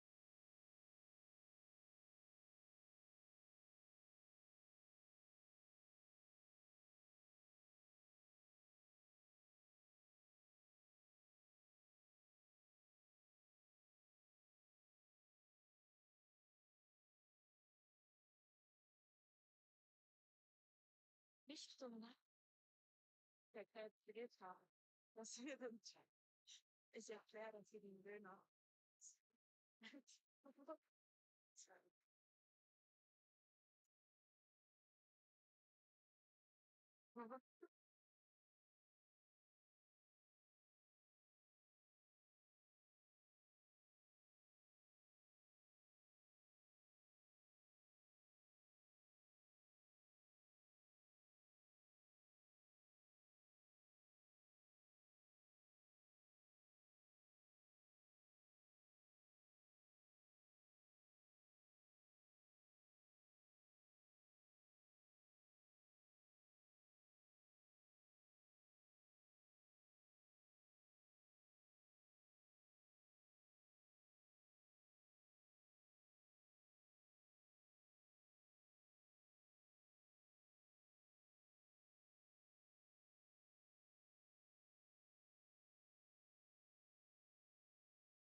Always a good evening, ladies and gentlemen, dear fellow delegates. It's my great honor to speak in front of you today. We know there are all talking. One last moment.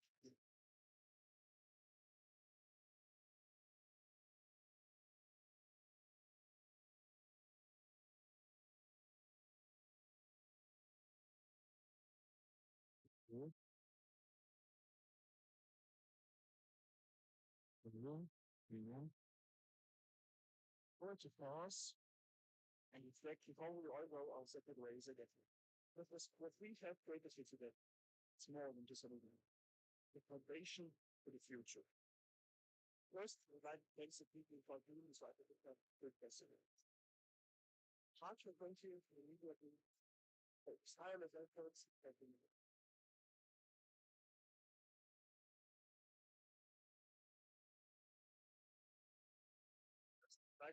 basic people for doing so I think it was important.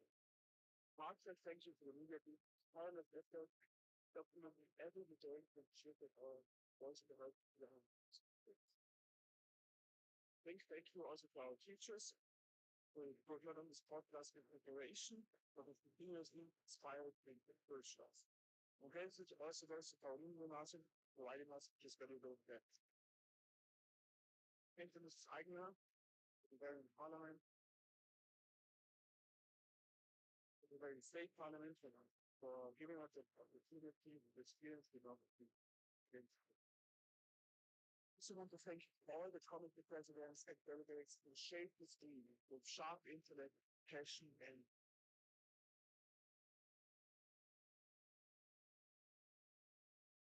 leadership played a crucial role in making this event a success.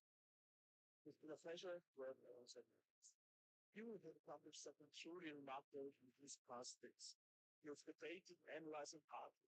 And in doing so, you have not only crafted political ideas, but also shaped your own future. Yet what you have prepared was beyond their calculations. Yet what you have prepared was beyond their calculations. You have been precious between opinions and the cultures ethnically people. That is the true spirit of life. These creatures must be preserved. The stated power foundations of the world is based on dialogue rather than division. That is why we should be fully proud of this. YPAC is much more than just unifying. It is a place where young people come together to share ideas, see the world in this way. We will learn not only to present argument, to present position, but also to truly listen. A wise man once said, "Can't solve our problems." The same thing to me. A wise man once said, "Can't solve our problems." He said it. A wise man once said, "We can't solve our problems." It's the same thing he released in the created. And it is exactly what we do. Challenge all ideas, we think differently. Challenge all ideas, we think differently. We look for solutions where others have illicit problems. Because that is the USP, the unique selling point of humanity. Because that is the USP, the unique selling point of humanity. The ability to solve even the problems we have created ourselves. Future ability will set with our economy. This way of thinking is exactly what our spikes. It is now more important than ever before. We live in uncertain times. Climate change, global conflicts, economic crises. All these challenges need more brains. That will discourage us. All to be taken as a wake-up call. Change does not come about with each and every one of us, with every decision we make. Climate crisis is about advantage that many politicians hesitate. Democracies are under pressure with too many people that await their responsibilities. Populism and disinformation are spreading, yet too many societies instead of standing up for the truth. But now, more than ever, we need to raise our voices. Not today, not tomorrow, not someday, now. Also, we need to restore political culture that promotes discussion instead of division. More from mutual respect, political tone, and execution. And even the democracy itself disappearing. But politics should not be a policy, should not be a battle. politics should not be a battle about only winners and losers. It should be a process. Working together to find appropriate solutions. That is why I want to encourage you in the English debate, never get respect for the open in the English debate, never get that every political opinion there's a person. That is why I want to encourage you. You have every political opinion there is a human being. That's the respect. That's the respect. The ultimate difference respect yourself always after them. Because again, we all want to change the world. Hello. Where goes the speech?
Question.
test this audios.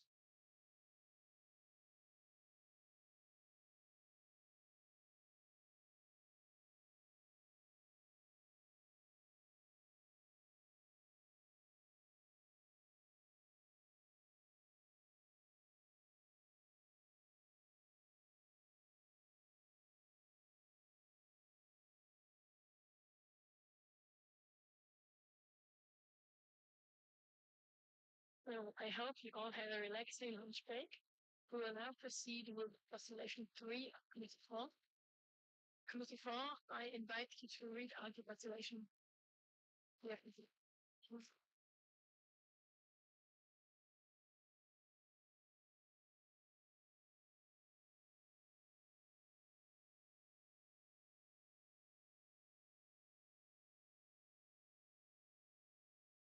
Thank you for the floor, Madam President. So, the alpine agriculture renaissance. Globalization and industrial farming are threatening local alpine agriculture, endangering both cultural landscapes and the regional economy. To ensure its survival, we propose establishing the Alpine Agricultural Council to unite farmers and protect their essential way of life. The Alps are characterized by cultural landscapes which are maintained by traditional farming. Cultural landscapes such as alpine agricultural pastures are essential for the survival of endangered species and the prevention of natural catastrophes to destabilizing the sites. This type of farming is today threatened by the global market and industrialization. Farmers also don't have platform to develop and encourage new visions and to express the seriousness of the situation. A possible solution could be the introduction of the Alpine Agricultural Council. This would be an independent organization not controlled by any government that includes multiple communities who will tackle issues faced by alpine agriculture. It would be composed of two parts. The first are the political committees, so comprised of consumers, political, environmental experts, and farmers. The second is the central committee, the topical committees would discuss the chosen topic in depth. The central committee would convene and analyze the ideas discussed in the topical release meetings and then vote and take resolutions and actions and problems of the out. The high cost of organic food is of concern. The goal is to make it more acceptable to consumers, creating a unified system of the online retail. Organic farming is not just good for the environment, with the help of some charitable organizations, we can ensure that quality organic products reach the less children. Not only are we regional farmers selling the products directly to consumers, but also using the indirect distribution system to regional organic retailers. While working as council, the farmers have more leverage with the retailers and negotiating those.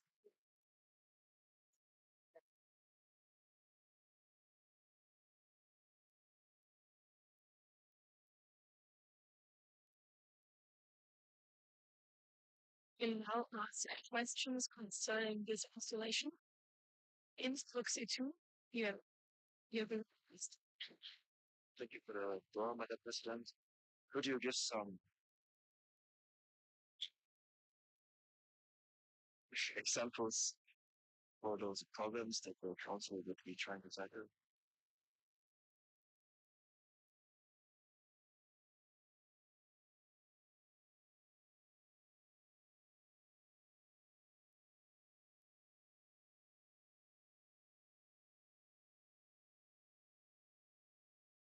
Well, you can Thank you for the floor, Madam President, and also thank you for the question. So, if you look at traditional small farmers in the urban areas, at the time they are facing a problem that through Well, the circumstances of globalization, they are often threatened because they can't compete on the modern market, right? But we need them to preserve the existence of cultural landscapes, which is mandatory for just working of our ecosystem. This actually works.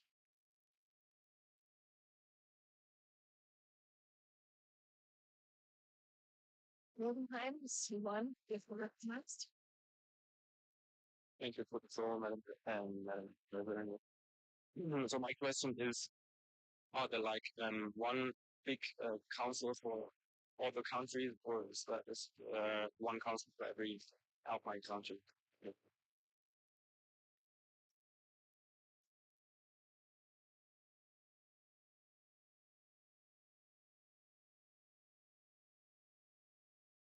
Questions for you recognized.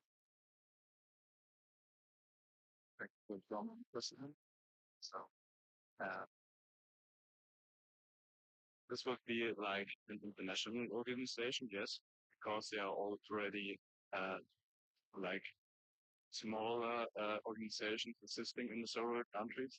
But this would be an international organization where all the farmers and all the consumers, the politicians, the environmental experts from all the African countries together, because they all face the same problems, they could work on solutions together, just as we do in the YPAC.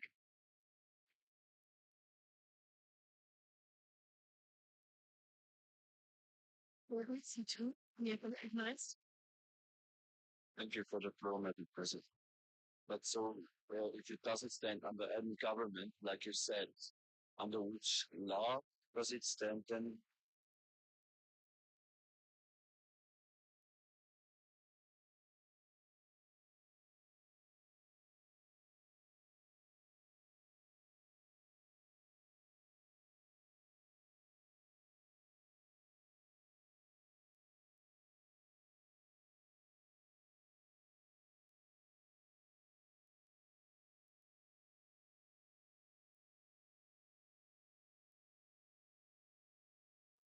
Well, you recognized.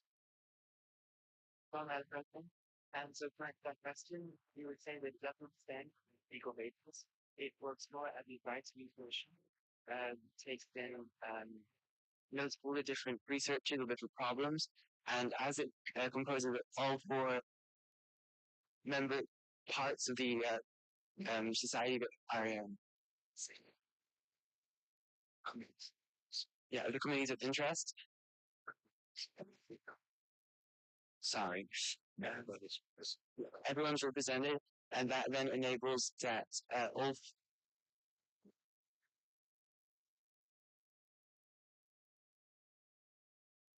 Everyone has a kind of.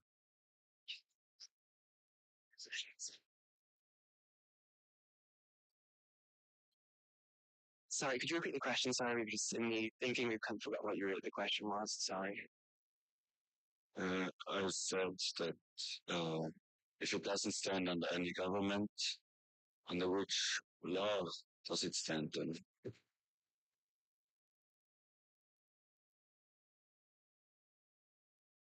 Zandhofen, C4, you recognized. Thank you for the floor, Madam President. So the plan is that it will be like an rise a council which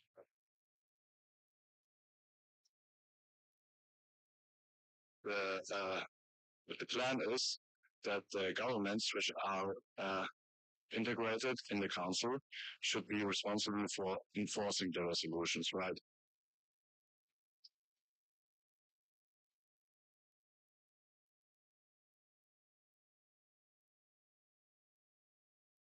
Liechtenstein, C3, you recognized.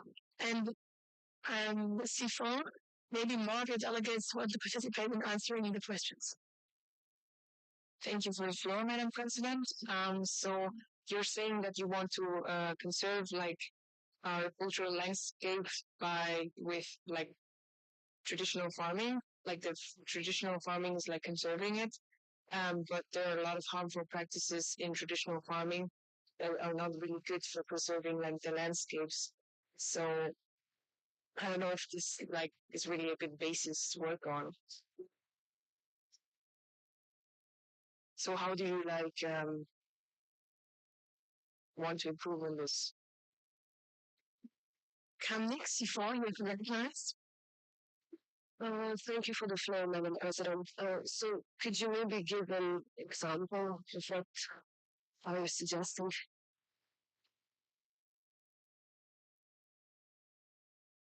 I'm C3, you've recognized. Thank you, Flora.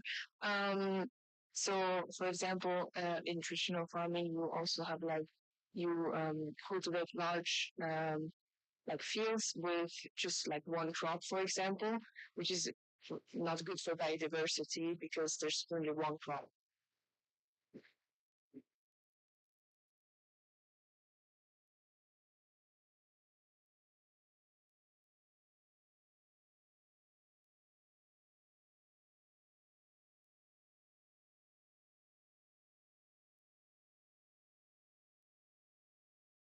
Label C4, you have recognized.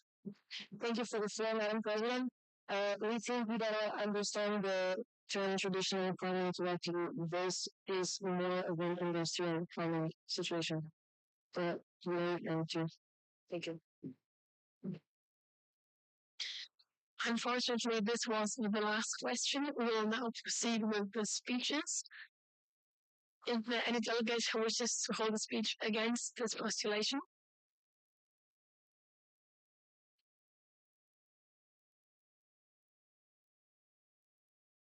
Is there any delegate who wishes to hold a speech in favor of this postulation? Kamnik, C3, you're recognized.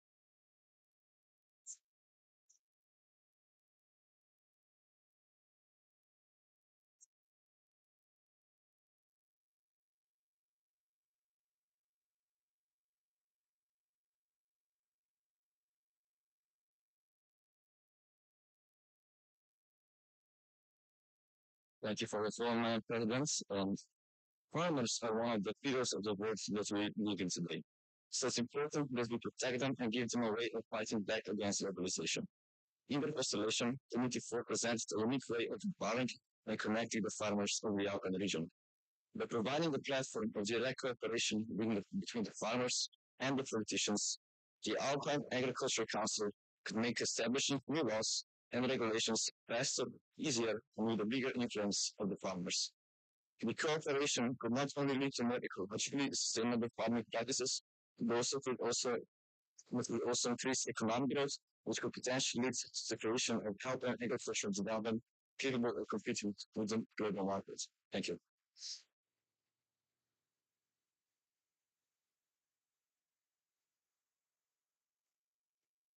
Justin, thank you for the speech. Just in case it makes holding speeches easier for you, I'd like to remind you that you can also adjust the height of the speaker's table. This will argue the last of C4's postulations.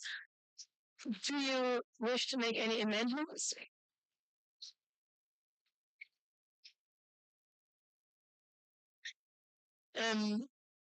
CPs of C4 you've recognized. Thank you for the floor, Madam President. We would like to add the word product at the end of the supplementary text with a full stop up there. Thank you.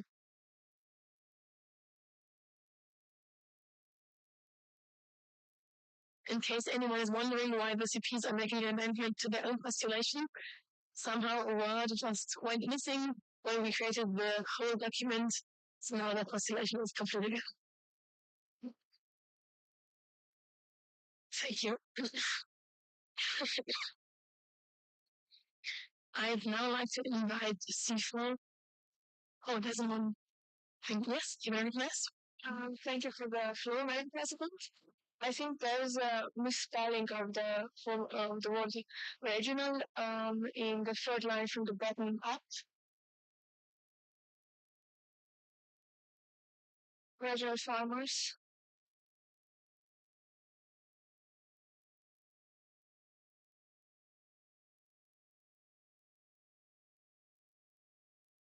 Thank you for the floor, Madam President. We accept. Thank you. Thank you. If there are no more amendments, I'd like to invite CFO to hold the closing speech. You have the floor.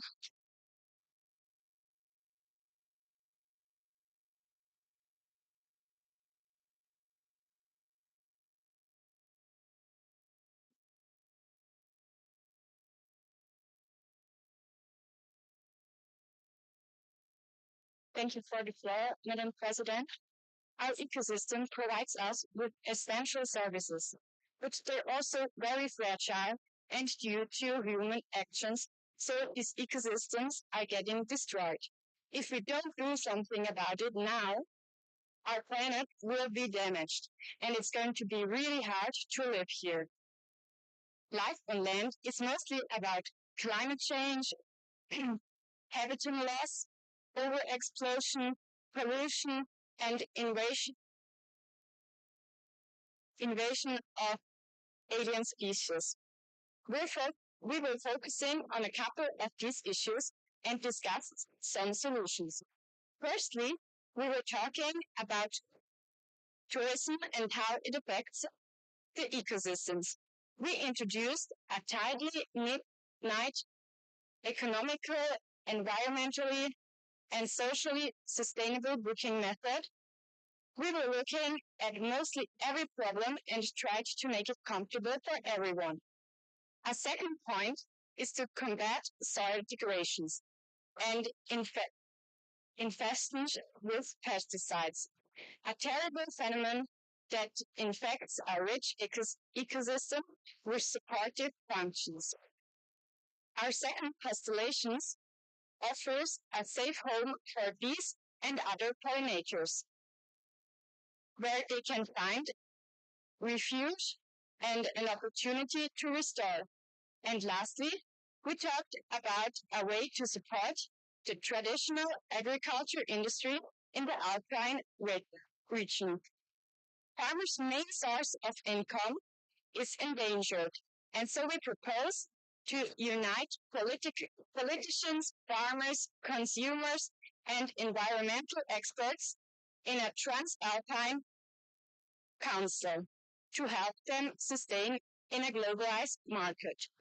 In conclusion, we realized that life on land is of crucial importance. It's the base on which we structure the balance between humans and the whole ecosystem. So we please ask you to take into consideration the ideas that we presented to you today and start acting now. Thank you for your attention.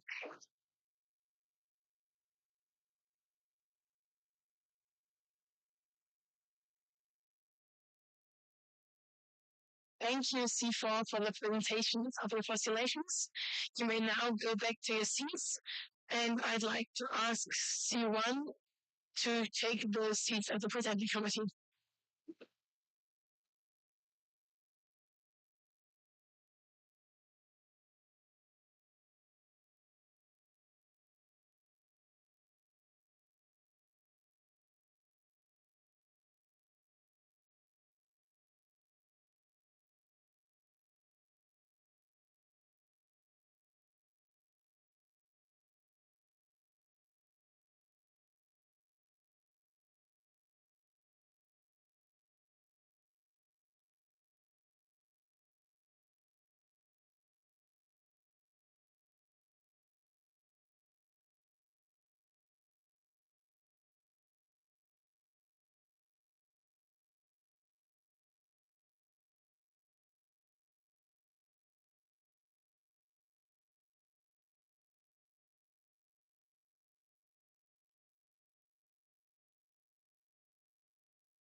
Committee 1, you have the floor for the opening speech.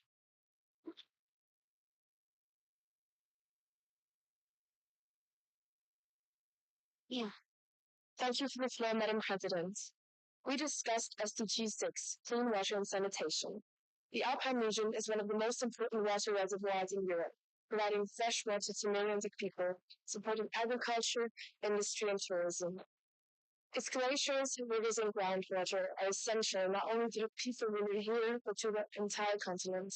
However, these vital water resources are under increasing threat. Climate change, overuse, and pollution are putting immense pressure on water availability, equality, and sanitation systems. If we don't act now, future generations will face the consequences. Our committee thought about how to sustain and manage alpine water resources for the future. To do this, we identified three key areas where immediate action is needed, two in the sector of agriculture and one in tourism. Agriculture is a major consumer of water in the region, and inefficient irrigation and pollution from farming put further strains on the resources. Meanwhile, ski tourism is the backbone of local economy, but relies heavily on artificial snow, which consumes more and more amounts of drinkable water every year as natural snow is melting. By addressing these specific challenges, we aim to protect alpine water sources while ensuring that agriculture and tourism can continue in a sustainable way. Our well-crafted solutions involve innovation, adaptation, and collaboration. Together, we can secure the future of clean water in the Alps for our community, our environment, and the generations to come.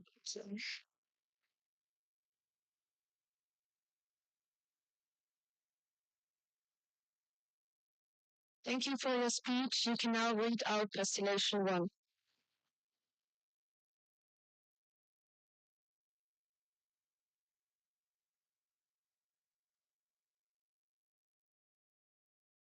Thank you for the floor, Madam President. Smart crops and sustainable irrigation.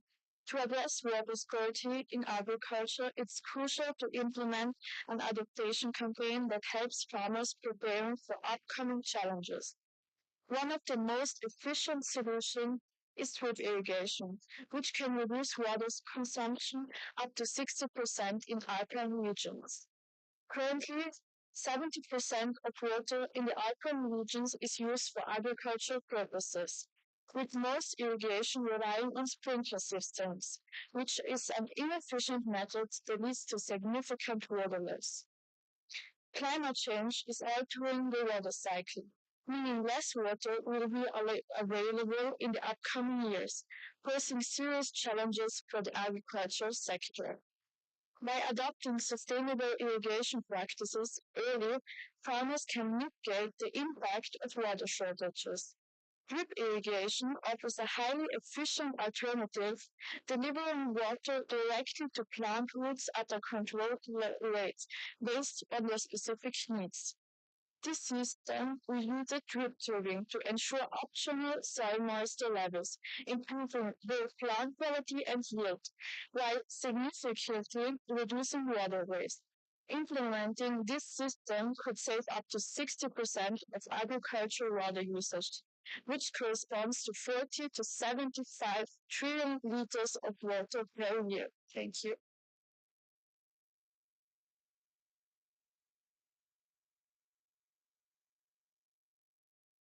Are there any questions concerning this destination? Innsbruck C2, we are connected best. Isn't this already? Oh, thank you for the floor, Madam President. Isn't this already heavily used in most countries?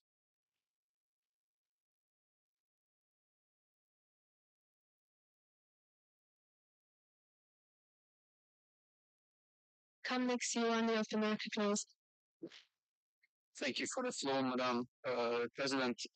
Yes, the drip irrigation system is already used in countries, but we think that it's not used enough because yes, it is used, but the sprinkler irrigation systems that waste too much water are mainly used. Thank you. Liechtenstein C3, you have been recognized. Thank you for the floor, Madam President. So we were wondering who is going to see to that this is implemented.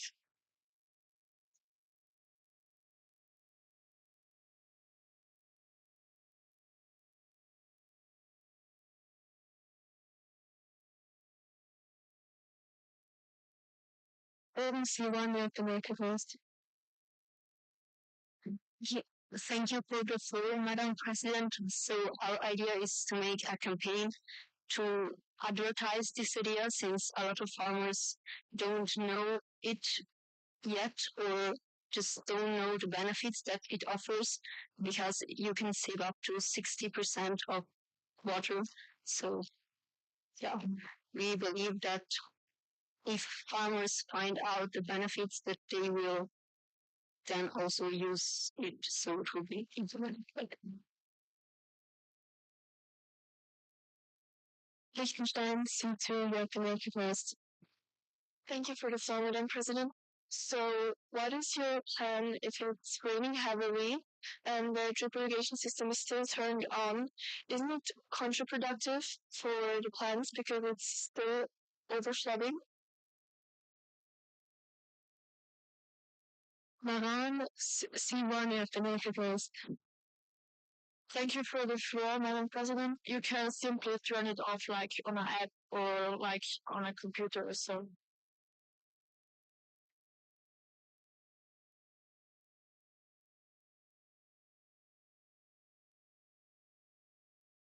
Maran, C2, you have to make it first. I have a question about, is this just watering the plants, like for example the apple trees, or also the other, like the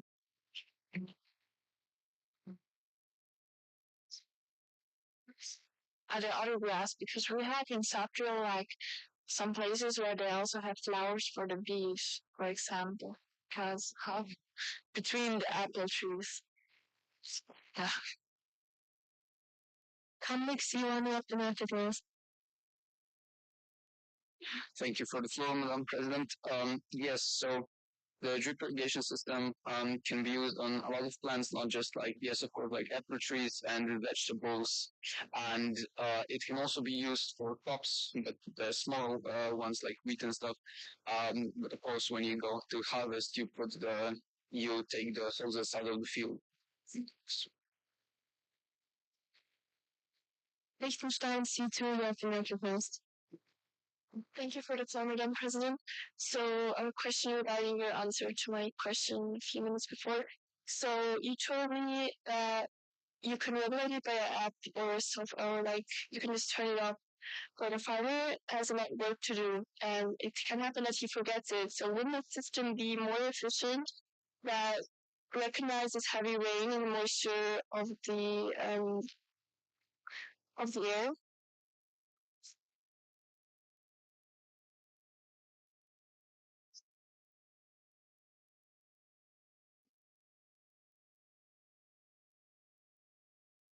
Hamlet C1 of the marketplace. Thank you for the floor, Madam President. Yes, there are programs with sensors that then that detect that rain has been, and they're connected to weather radars, and they turn the system off automatically. Thank you. Unfortunately, that was our last question. We now continue with the speeches. Is there a speech against this postulation?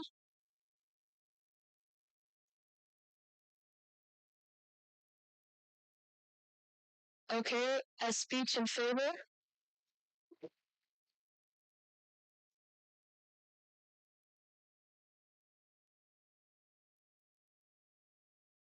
Are there any amendments?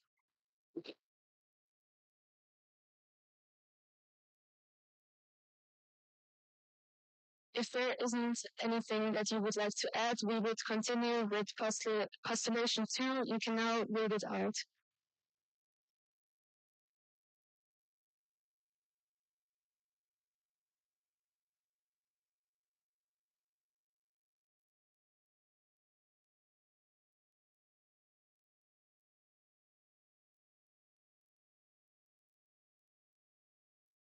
Thank you for the floor, Madam President.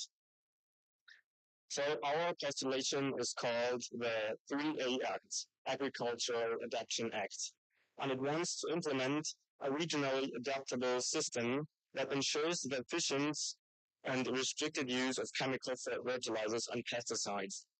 This measure aims to minimize groundwater pollution caused by these harmful substances. One of the most important sources in the alpine community is clean drinking water, with 62% of it sourced from groundwater. As the glaciers continue to melt, these reservoirs become even more crucial for the survival of alpine population.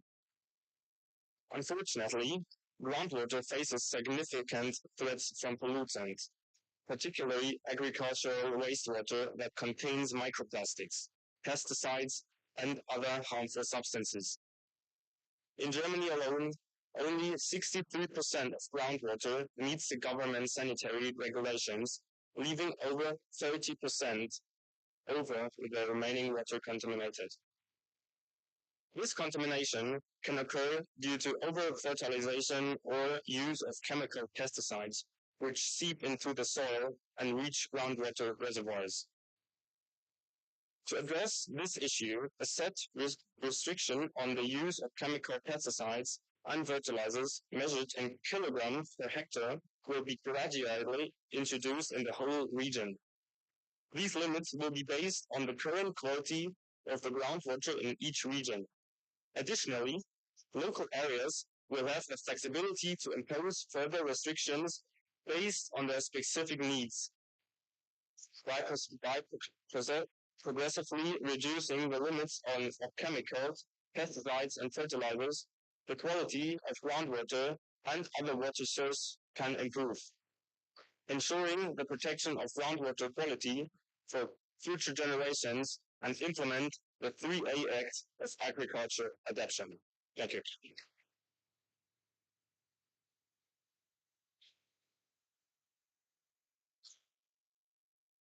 Are there any questions concerning this postulation? Rento, C, for your recognized. Thank you for the floor, Madam President. So, these limitations, who will decide them? Will be an expert or someone like a state of affairs? Innsbruck, C1, your recognized. Thank you for the floor, Madam President. So, as it also says in our postulation, the limitations will be quite flexible, but they will be set on a local level, so the local governments will be able to decide depending on their needs and what is needed in the area. Yeah, thank you. Kamlik C2, you have been recognized.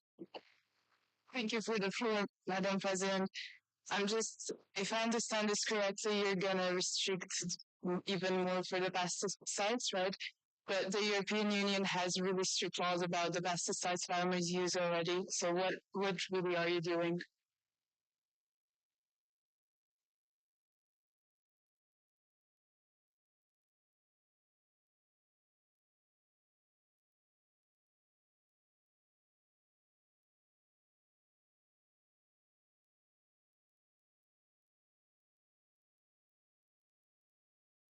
First name, C1, you have been recognized.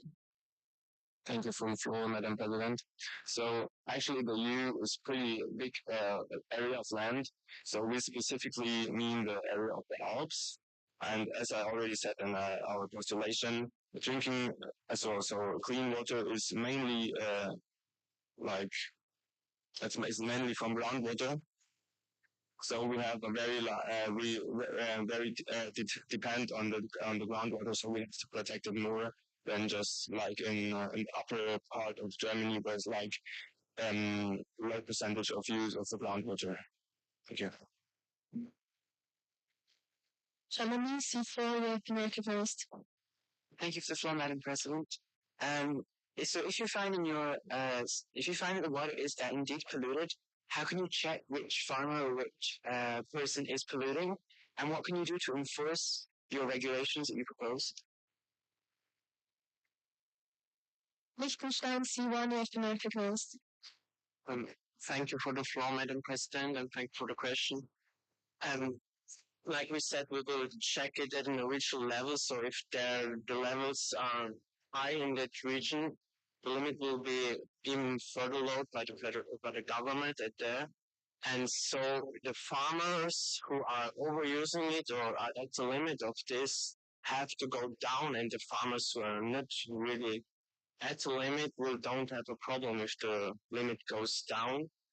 And we will exactly, it will be checked if the farmers are respecting that limit, and farmers who will go over the limit will be fined. Hamza, C2, you have the mic closed. Thank you for the floor, Madam President. But so you are saying that like you want to change the limit that is already present for these special areas. Spoke C1, you have the mic closed. Thank you for the floor, Madam President. What we concretely want to do is we want to enforce a plan that allows the reduction of chemical fertilizers and chemical pesticides in order to save our groundwater reservoirs because of the runoff. And what we want to do is we want to have these limits be flexible within the local areas. So there's a bit more of regional differences because different regions might need more pesticides or more use of fertilizer, maybe because of invasive species or of some other things depending on the environment that they are. And we also wanted to have a special focus on the Alpine regions because even though there's something implemented European-wide, we want something in the Alpine region. Thank you. Liechtenstein, C3, you have the mic closed. Thank you for the floor, Madam President. Is it a good idea to confront farmers with new laws?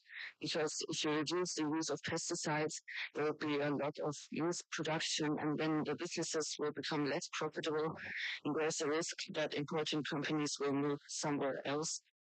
Thank you.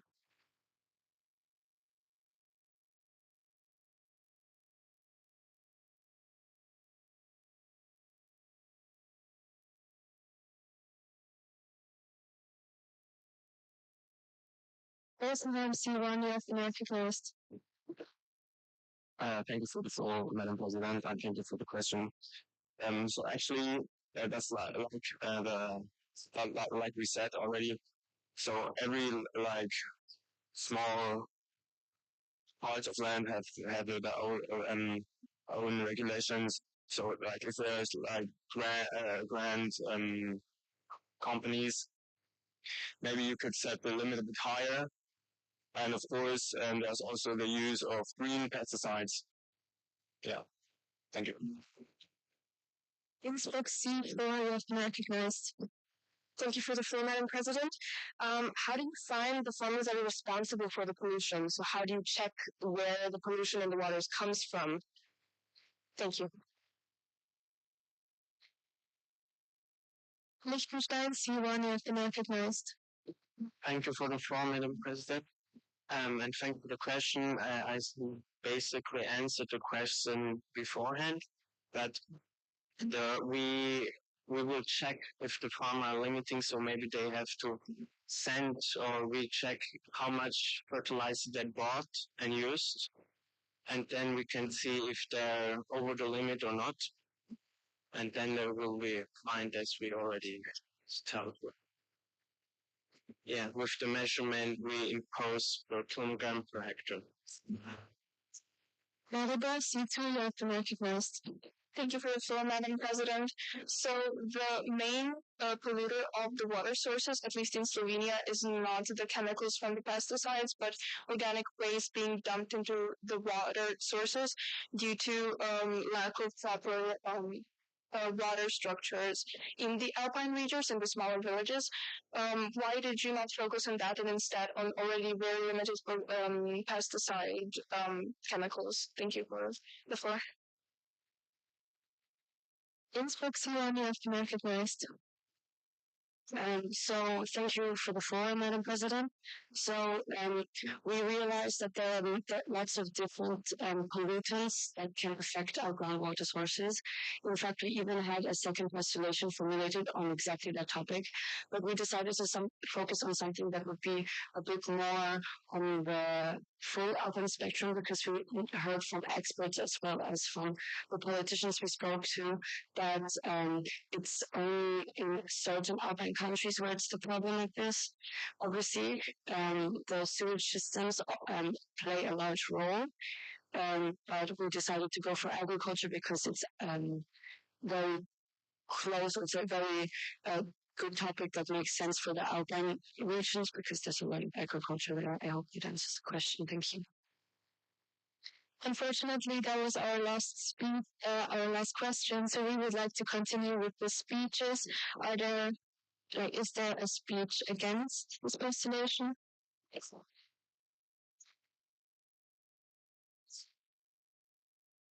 Maran C4, you have to make it list.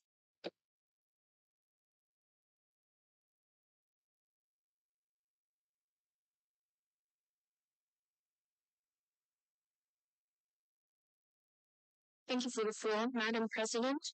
I want to open by saying that although I do appreciate your attempt to implement a flexible agriculture system, I can't quite see how this can be practical.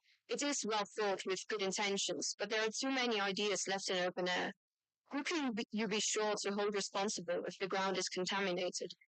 You may have chemical tests that can verify if it is sick or not. We all know that water flows naturally and uncontrollably, so how can you be sure that who you think is held responsible is actually guilty and not a wrongfully upheld victim? Secondly, how can you be sure that everyone applies the set number of fertilizers? There may be fines in place and random checkpoints, but do you really believe that we can structure an environmental branch of the government that can act and verify that all farmers of the nations that choose to implement this are respecting a quantitative law? We can see what the imminent threat is. Having said this, due to your flexible agricultural proposal, I cannot stand well intent aside and believe that a proposition which attempts to solve such a complex problem with a kilogram per hectare cap can be reachable in daily life and the modern world. Thank you.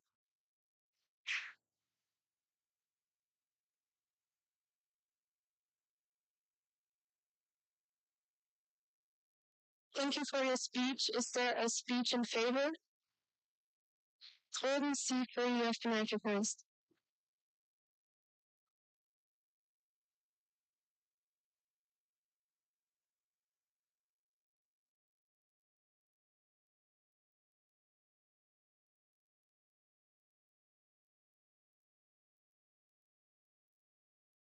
Thank you for the floor, Madam President. I think it's crucial that we watch the soil more closely because, as we said, overfertilization, pesticides are a huge problem, not only for the groundwater, but also for the agriculture in general and therefore for our food security. The amount of fertilizer and pesticides we need also depends on the soil type, which is not considered in the general laws we have right now. This is increasing the problem of agriculture additionally because if the amount of fertilizer and pesticides is not adapted to the soil, therefore also more will go into the groundwater. So it is really important that we act right now because our ecosystems are fragile and we need to prevent the soil and groundwater ecosystems from collapse. Thank you very much.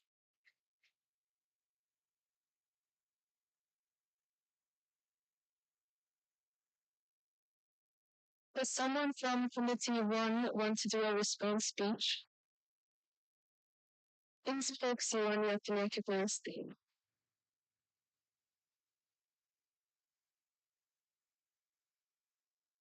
Thank you for the floor, Madam President.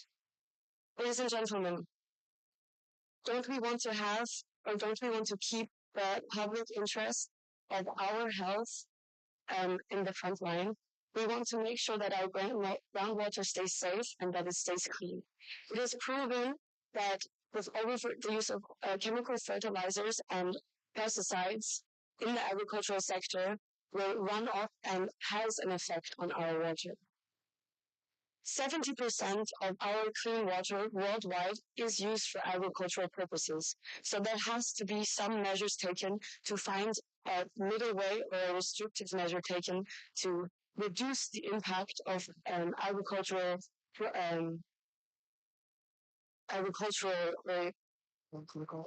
farming on us. So I ask you, we have measurements that show that the groundwater is being affected by pollutants. We have many polluters, as we spoke about before, for example, the sewage systems and other kind of wastes, that we know that agriculture plays a large role in Alpine region, and we know that it has an effect. That is why we decided to make these measures, and we wanted to set them in place on a regional level so that we can understand and leave room for local politics to adapt our rollout plan in the way that it fits them best and in the way that the farmers can deal with eventual financial losses in the long term. Obviously, the final destination or the final aim for our Agriculture Adaptation Act is to minimize our use of chemical pesticides to an absolute low and carry on using natural pesticides and fertilizers. Can you please come to your last sentence? Thank you.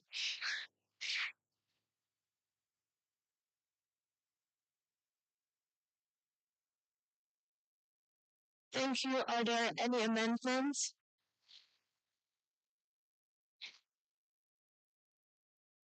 Okay. C1, you can now read out your third postulation.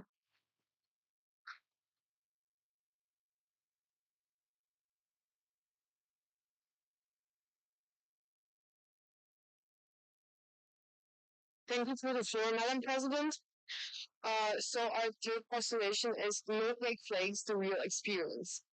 So Alpine ski resorts that depend heavily on artificial snow will most likely disappear within the next 50 years. Instead of letting these spaces fail into disuse, we propose repurposing them into to support water conservation and local tourism with alternative activities to ensure their viability for future generations. Ski tourism is a key economic driver in the Alps that will also present significant challenges regarding water consumption and management due to global climate change. Artificial snow production strains local water communities and disrupts natural water sources.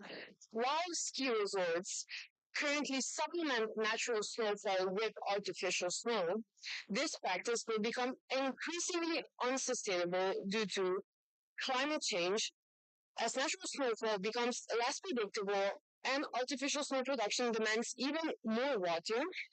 Ski destinations must adapt. A future beyond ski-dependent tourism is possible. Activities such as mountain and downhill biking, summer tobogganing, hiking, horseback riding, and climbing provide sustainable and snow-independent alternatives. These activities can make use of existing infrastructure such as lift systems, restaurants, and tourism services, ensuring that businesses and local workers remain employed, while reducing pressure on water resources.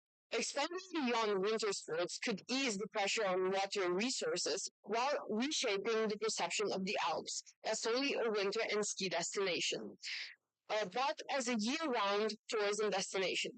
Embracing this transition is crucial for securing a sustainable future for Alpine communities and the natural environment alike. Thank you.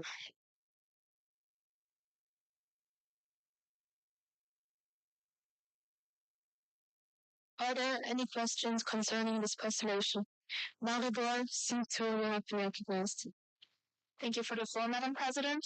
Why do you believe that in 50 years, the ski tourism will not be like prominent anymore? Thank you.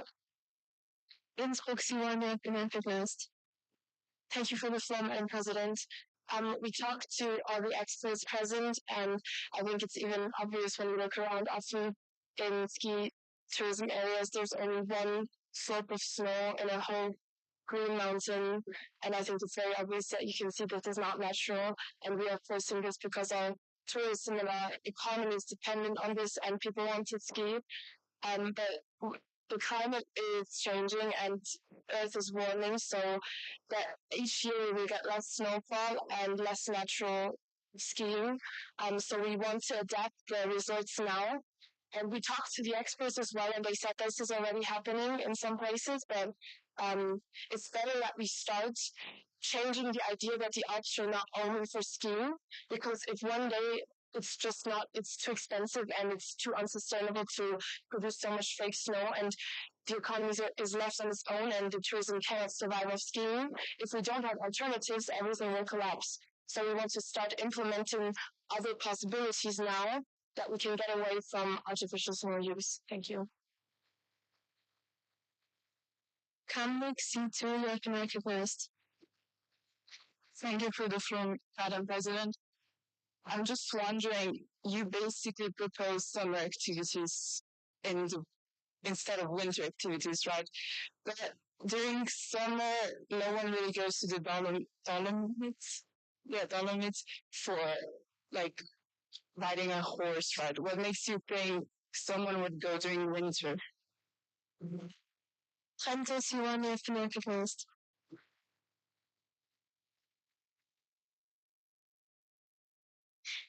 Thank you for the floor, Ms. Madam President. So we basically also included activities that don't need that much snow, but like I don't know, ice skating. It does need maybe that 1 centimeter of snow to work, so it will actually be sustainable, and like you can put up those activities naturally, like with natural snow. So it will be also with winter activities, and we want like to change the demand from summer activities to winter to all year activities. So this will make people come all year long. So actually, the tourism will expand even more. So it's a win-win. Thank you. Central Fancy Film North American West. Thank you for the floor, Madam President. So my question is about in mostly all of the biggest ski resort in the Alps, it's just working like this. So in the winter, it's used as a ski resort, and in summer, it's used as a biking or hiking area, and all the lifts and restaurants are used. So I cannot see your new idea. Innsbruck Siwane Fanatic West. I think thank you for the floor, Madam President. I think for our consideration, it's most important to see that we are trying to change this demand for skiing and expand more on the other activities, because maybe in 50 or 100 years, summer as we know it now and summer activities will be nice and fun and warm in winter. We can't say right now how warm it will be, and maybe it's going to be perfect climbing or hiking temperatures, and I think it's most important to adapt to this now. And in some areas, this is already happening, that people use the same facilities in the summer that's being used in the winter. But it's more important that this is nowhere near the amount of tourists that come in winter, and people see the Alps as a ski destination, and people want to go to the Alps for skiing and winter sports. But this is actually harming is very bad. It is also dangerous to only focus on one economy because if this collapses, we have nothing to fall back onto. So trying to find alternatives now will always ensure for the future. And the whole point of our preservation was to ensure alpine water reservoirs for the future. And we're not thinking about right now, maybe we want to think ahead. Thank you. Maran C4 of American West.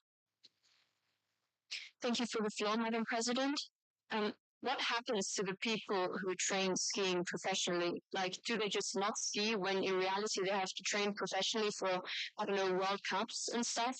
I mean, sure, they could go to skiing halls, but these are probably too small. Kamlik C1 of American West. Thank you for the floor, Madam President. Where dry slopes still exist, so we can train there. And yes, I hope I answered your question. Chamonix C4 of American West. Thank you, Madam President, for the floor. If you implemented your changes, what would happen to all the professionals who work in the ski industry, or the ski instructors, the people who man the lifts? What would happen to them in their jobs? Because as there would be no more skiing, or there would be no need for them to be here. So what would you have to do with them? Thank you.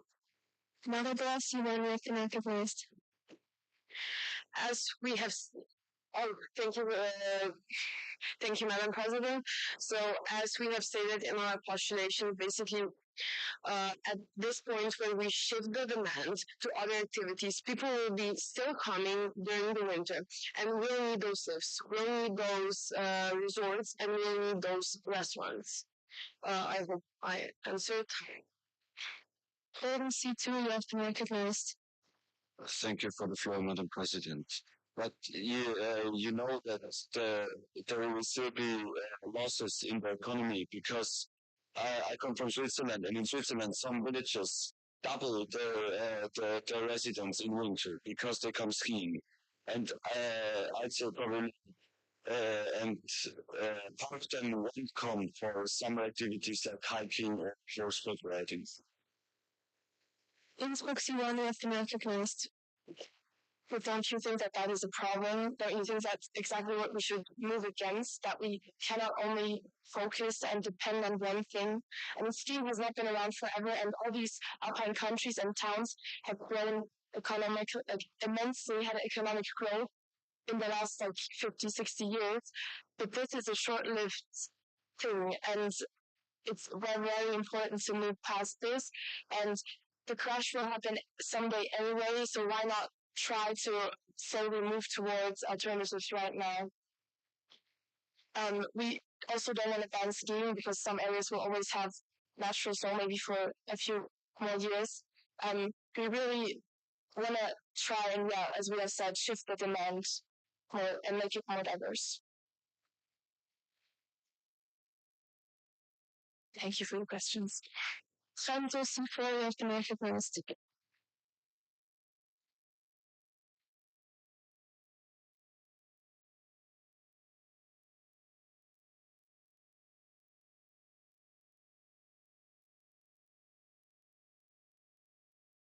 Kamlik C1 of American West. Thank you for the floor, Madam President. We basically will promote them.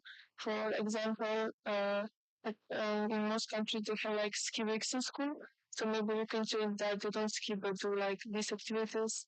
And then also hotels could promote them.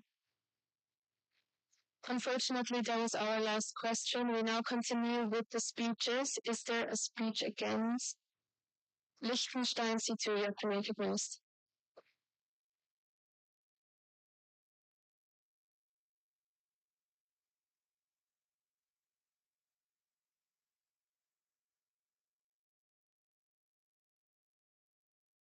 So thank you for the floor, Madam President. The idea of abandoning artificial snow and shifting ski resorts to alternative tourism may sound like a sustainable solution, but in reality, it threatens the economical stability of Alpine regions. Take Liechtenstein as an example. Like many parts of the Alps, it relies heavily on both winter and summer tourism. However, winter sports remains the primary economic driver. attracting thousands of visitors yearly. Simply replacing ski tourism with summer activities cannot compensate for the financial issues and losses, even though already existing infrastructure will remain open. Ski resorts are already adapting to climate change by investing in more efficient and eco-friendly artificial snow systems that reduce water and energy consumption. Colorado-based Vails Resort, which owns 37 ski resorts in the United States, Canada, and Australia, announced $30.6 million investment in sustainability this year, including making its snowmaking operations more energy efficient. This proves that instead of eliminating artificial snow, we should focus on innovation. Given the importance of winter tourism in the Alps, Alpine regions could implement similar strategies to balance sustainability with economic stability. While summer tourism is valuable, it cannot fully replace the winter sports. Many ski resorts already offer hiking, biking, and climbing, yet their peak season remains winter, suggesting that ski resorts can easily transition away from snow-based tourism ignores the reality that winter sports are deeply embedded in Alpine culture and economy. Thank you.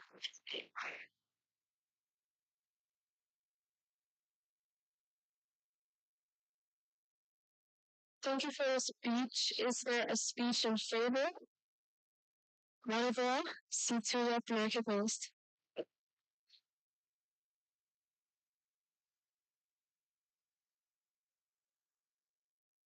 Thank you for the floor, Madam President. We must remember that this discussion is about water. It takes around 400 liters of water to make for 1 cubic meter of artificial snow. Not only does it consume enormous amounts, it also endangers the water cycle and regional water tables in the long run due to the slower melting property of artificial snow.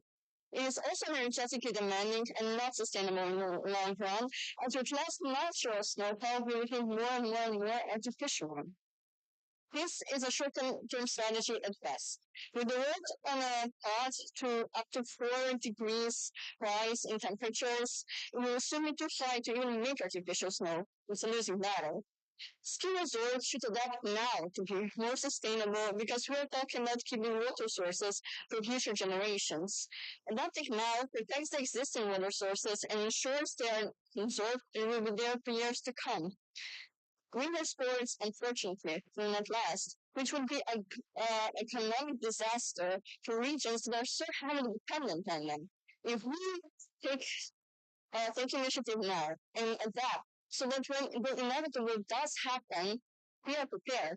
We will not face economic crash during the season because we will be ready for it. This way, we ensure that no one faces seasonal recession, and also we can protect our water sources. Thank you.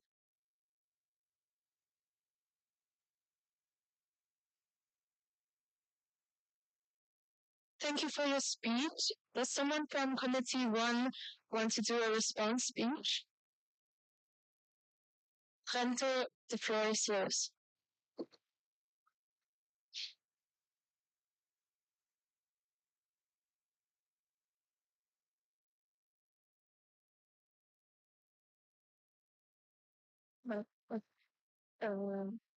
Thank you for the floor, Madam President.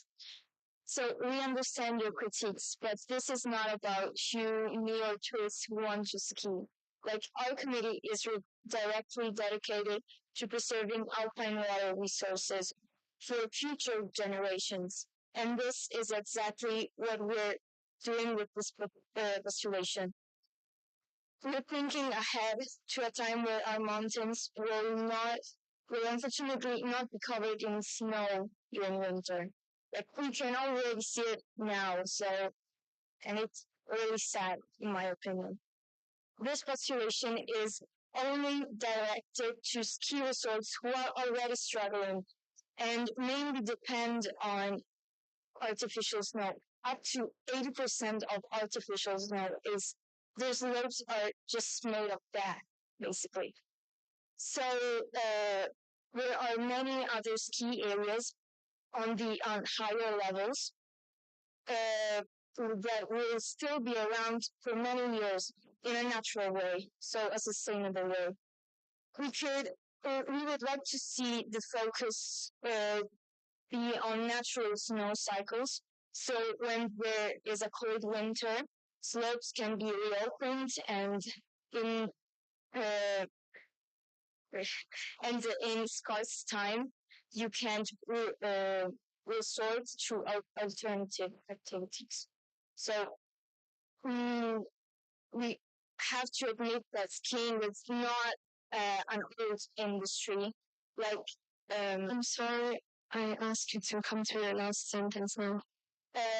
Monocultural economies with only one driving factor is usually don't end well. So we need to gradually adapt so that we don't affect its economic crisis. So our postulation will help preserve tourism, water sources, and natural habitats, since we're not building anything new and we're utilizing the existing infrastructures of the activities and not excessively using water or disrupting nature. Thank you.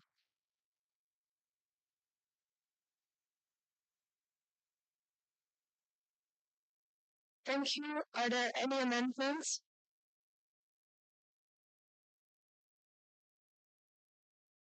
Okay, so Committee 1, we would now ask you to hold your closing speech.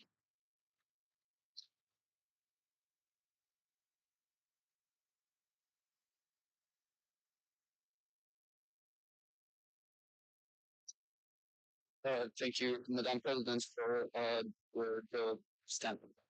Delegates, dear guests, water is the most important resource for humans, and we have to protect it.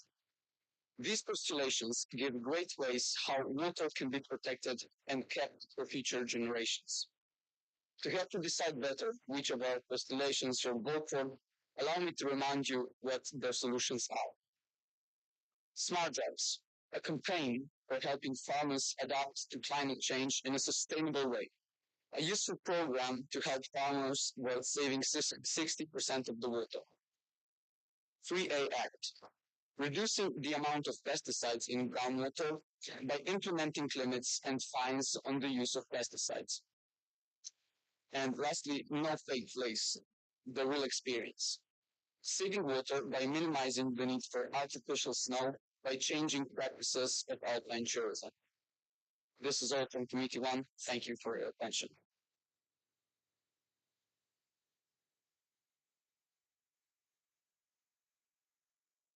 Thank you. Committee 1 can now go back to their places, and we ask Committee 3 to come up here.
We will now proceed with the postulation of Committee 3, who has the floor for their opening speech.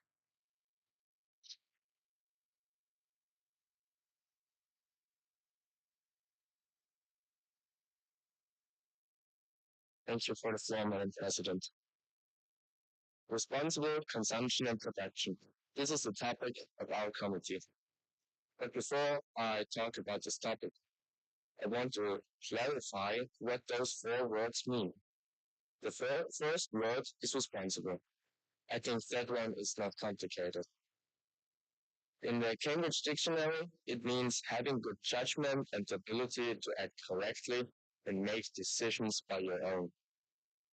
The other terms are not that easy to explain. If you think about them economically, then consumption and production are more or less the opposite things.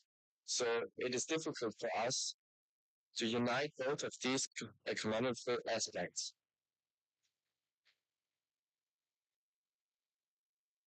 Because all of us in this room are consumers, I want to start with the term consumption. Here we also have an explanation of the Cambridge Dictionary, which is the process of buying and using goods or the amount that is bought and used. The last term of our social development goal number 12 is production. This word, the Cambridge Dictionary explains with the amount of something that is made or grown by a country or a company.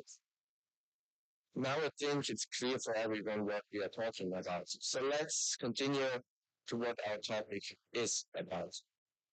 The habits of the consumer and the ones from a producer have been very similar for the last decades.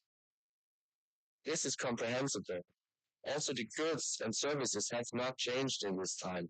And I think here we can find the reason for our giant growth of global economy. We want more and more for companies. That is not a difficult thing. Because if consumers want more, then they will also produce more. But we need resources to hold on this satisfaction. Sometimes those resources are renewable. And sometimes we can only use those resources once, like fossil fuels or some other raw materials. But unfortunately, most of the resources we use right now are not renewable, and often they produce greenhouse gas emissions. So yes, of course, we must turn down this unresponsible using of resources. But instead of preaching every time that we have to turn down our consumer habits and look at the environment, other developing countries or other people, in my opinion, the companies and the governments are responsible to do something against our enormous needs and wants. Please don't misunderstand me for myself. I try to reduce waste and I handle regardful with resources. And of course, I also recommend everybody to do so. In general, I think that we are in the Alps and we know the right way to distribute our resources carefully. And we have enough knowledge to recycle things or use them more than only once. Our only problem is that we must get on this way and go this sometimes very hard way for the next years and decades. Thank you for your attention.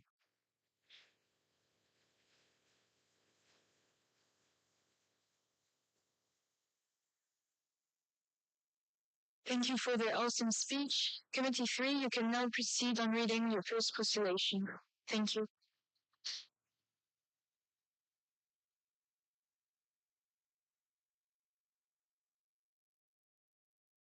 Thank you for the floor, Madam President.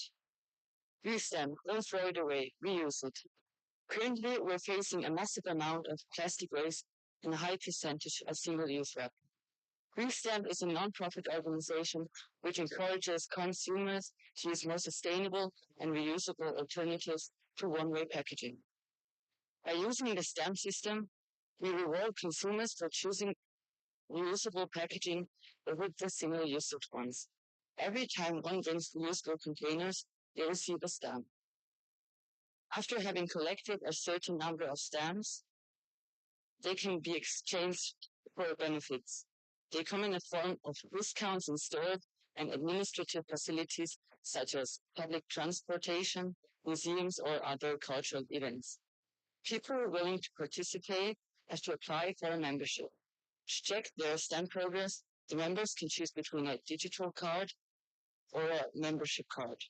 To motivate the companies to take part in the project, the government will subsidize them. Subventions can occur in various ways, such as reusable products. Every company participating needs to sell reusable items at their selling points, which they can receive from the government. Our primary focus lies on food-based businesses. A website and different forms of physical advertisement provide information about partaking companies and explain the concept of the project. Rewarding the consumers has a better influence on their long-term consuming habits than charging them for unsustainable actions. A decreased use of one-way wrapping ensures a more livable environment. We strive towards a future where single-use packaging is reduced to a minimum. Thank you.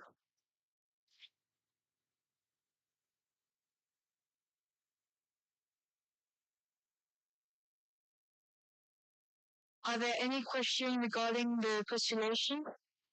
Liechtenstein, you have been recognized. Thank you for the floor, Madam President.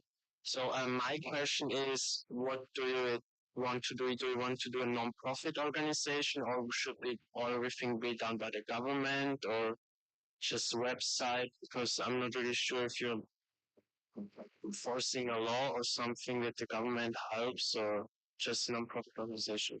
Thank you. Innsbruck, you have been recognized. Thank you for the floor, Madam President. Our idea is that we have a non-profit organization which is introduced by the government. So they get the money from the government and maybe they're part of the government, but it's not the task from the government to do all those things and to organize all those subventions. Rosenheim, Committee 2, you have been recognized. Sorry. Thank you both, Madam President. So my question is, in what form are you giving out the discounts, like percentage at the end of, like when you buy something and you get like 10% off, or do you give them like a fixed amount of money for the discount? Chamonix, you have been recognized. Thank you for the floor, Madam President. The discount will be given in percentage.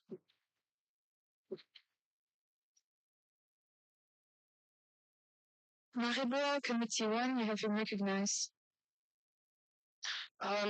I'm interested, why should the government fund a rewards program instead of letting businesses implement their own incentives? Innsbruck, you have been recognized. Thank you for the floor, Madam President. Our idea is to let the government only subsidize those programs because then it's another motivation for the companies. The government can subsidize this in an indirect way, like you get bonuses in public transport, museums, and so on, and in a way that the government gives subsidies for the companies to buy those reusable items because then they have to offer them and then it's easier to buy them for them. But that's a good question. Thank you for that. Kanto, Committee 4, you have been recognized.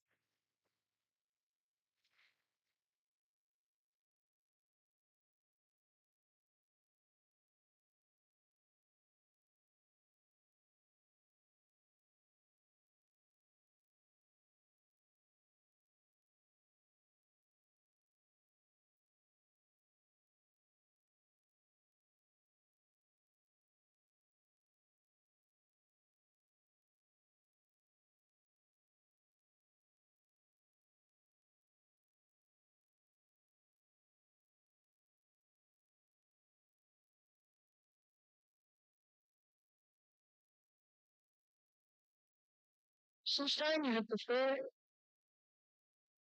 Thank you for the floor, Madam President. Could you please repeat the question?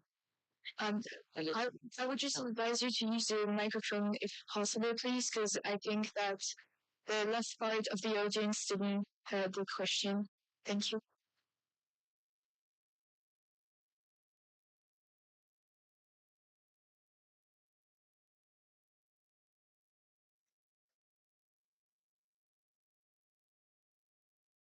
Can you hear me now? Okay, good. No, so I feel that the membership only tackles half of the problem, because if it's a membership based on rewards, you have to have time to gain these rewards, and so to go to all these local businesses and get all these stamps. And so people who would be able to have this membership and sign up and do all this are locals. But what would you do about the tourists? People who come there for a couple of days, they can't access this membership. Thank you. Facebook, you have been recognized. Thank you for the floor, Madam President. To sign up for a membership is not that complicated if you may think. It's only that you have to download an app or log in on a website if you want to have the digital stamp system, or that you have to go to a partaking company and get a card from them. So it's not that you have to go to any institution and that you have giving them your birth date and I don't know nationality. It's only that you have to download this app or to get this card in a company or participating. Rosenheim, Committee 2, you have been recognized. Thank you for the floor, Madam President. In your postulation, you said you want to have a decreased use of the one-way wrapping to ensure a more livable environment. My question is how the restamp system contributes to a more livable environment. Thank you.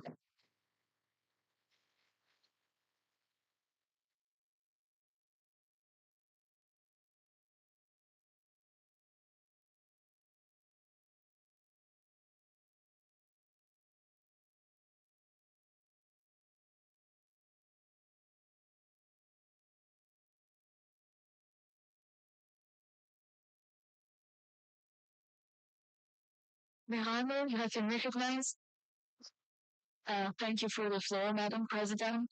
So our aim is to replace one-way packaging, which by using reusable items, so we would like decrease waste, because I think that people will always find more ways to just invent more things like green bio bags or something like that.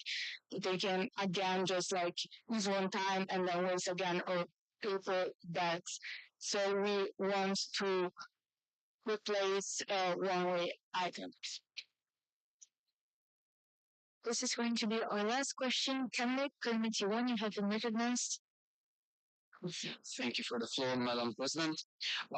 So here I see like flaw, I guess. And the question is how to prevent abuse of this system, because like you can go shopping and take something for like €1 and then do that like 20 times in a day and you fill out your card. So do you think it should be like daily limits on how much you can, how many times like you can use the reusable packaging, or like different places that you can't use it in that place? Yeah, thank you.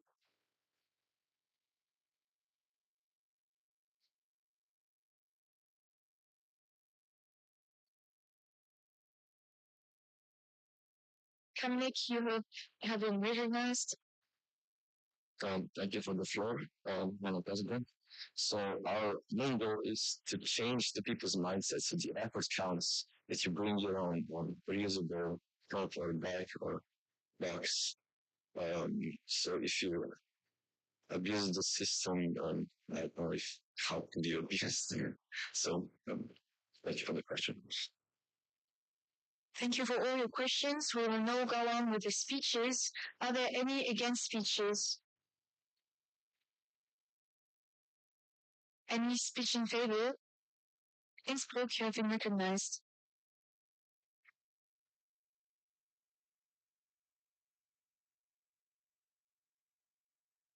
Thank you for the floor, Madam President. The more waste we can reduce, the better. We should use every opportunity, and I think this postulation is super important. It's easy to implement, it's voluntary. It already exists in some countries, and it's obviously working, so I see no problem in expanding this to all other countries.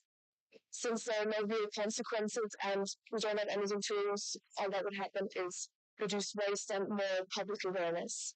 In my school, for example, in Innsbruck, the coffee machines still use paper cups, even though it could be super easy if we could just bring our own cups and fill them up. But there's no, like, they won't change it even if we ask for it. Small changes like this are vital for responsible consumption, which is the topic of this committee, and I want to thank you for this consideration. Thank you.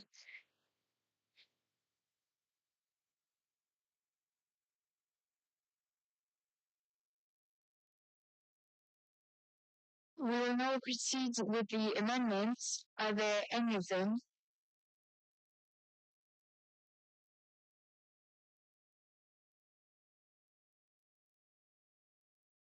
Thank you so much for presenting your first postulation.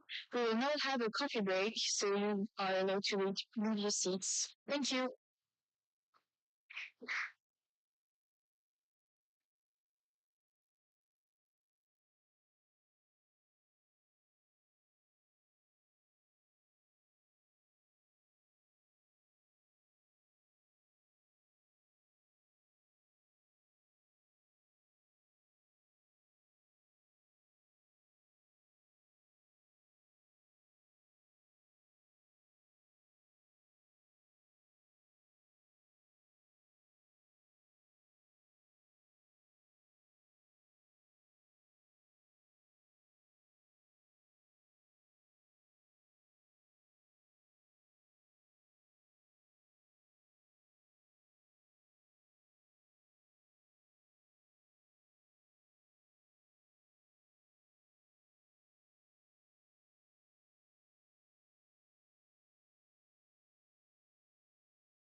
come to the floor and read your second postulation, please.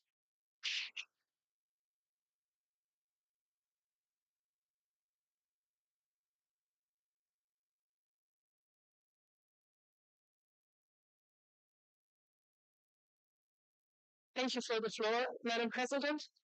Fixing our future. We want to create a space for fixing things. Here, communities can exchange their knowledge by promoting and establishing reparation and reuse of objects in local villages. Our goal is to minimize the consumption of resources to increase sustainability in the Alps. Many items with only minor damages are thrown away, even though they could easily be fixed. Additionally, some trash can be taken apart and reused to build or repair. We want the local government to create an association to help starting such an initiative. A part-time worker would be employed to organize these events. We establish a public space where voluntary experts would be employed to organize these events. They establish a public space where voluntary experts share their knowledge and thereby help people to fix the broken objects themselves. These items could be, for example, clothing, household appliances, damaged furniture, etc. Because these are only minor fixes, local businesses are not affected. Depending on the availability of expertise, specialization, and demand, villages can also form corporations. Experts can also rotate, or people can go to the neighboring village. So, if my water boiler is broken, I can fill in a quick contact form on the association's website. Then I will get information on when and where an expert in fixing water boilers is available. The frequency of these events depends on the size of the village. Depending on the size of the village, these events are held in different time periods. Thereby, we enable a self-driven community that can profit from each other. Thank you very much.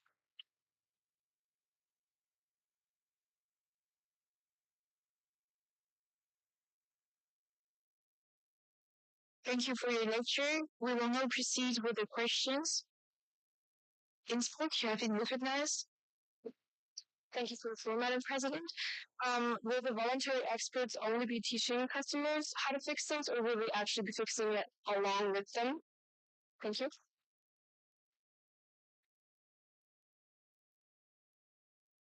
Liechtenstein, you have been recognized. So we thought, thank you for the floor, Madam President. So we thought that like the experts could be fixing the appliance or whatever with the customer, so that they can like learn how to fix it themselves in case it breaks in the future.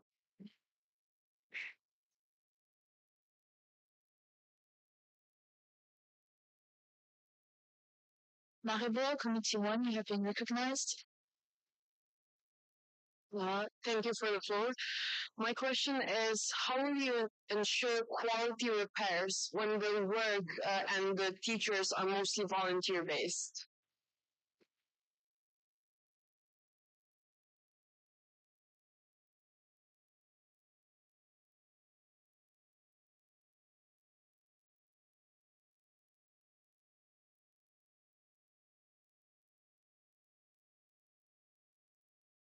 Roman, you have been recognized.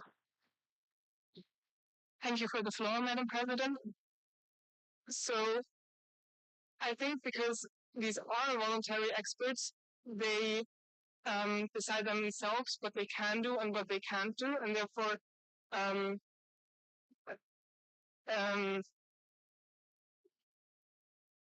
ensure a good repair, and also because they cooperate with other villages, these experts can also learn from each other and like encourage each other to enable the best possible fix.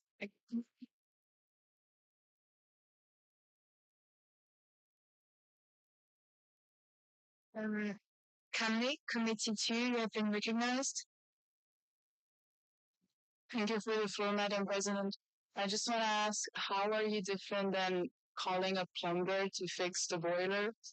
And like, yeah, just what makes you different than that?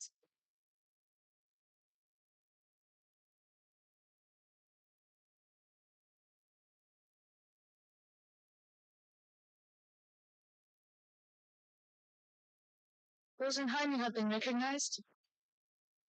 Thank you for the floor, Madam President.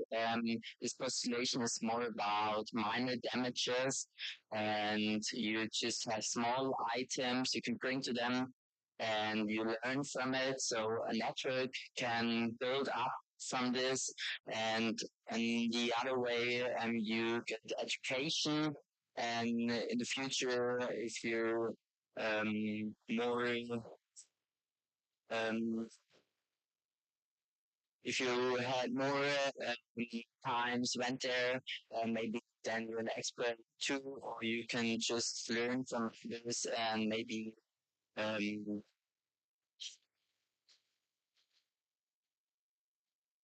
and provide the service them for the other ones.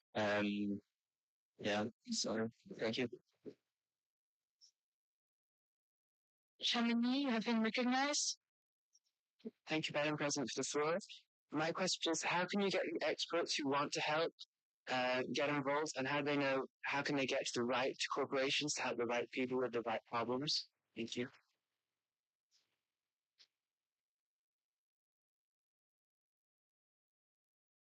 Coleman, you have been recognized. Thank you for the floor, Madam President. So this is kind of a local organization event that will be held like in a defined frequency in a village. And so the people, as we wrote in our postulation, can like go on the website and like enter what they need. So they can see if there is an expert present or where there would be one present. And the experts will want to do that because it's kind of a give and exchange. So they can also, maybe they have something else that is broken and they can also go there and have that fixed or learn how to fix that. Thank you. You have been recognized.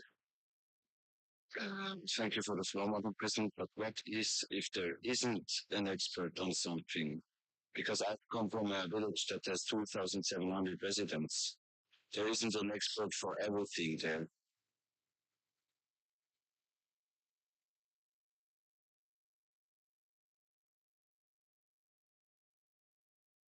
I just want to remind you to maybe split a bit more so that more people of your committee can speak. Please.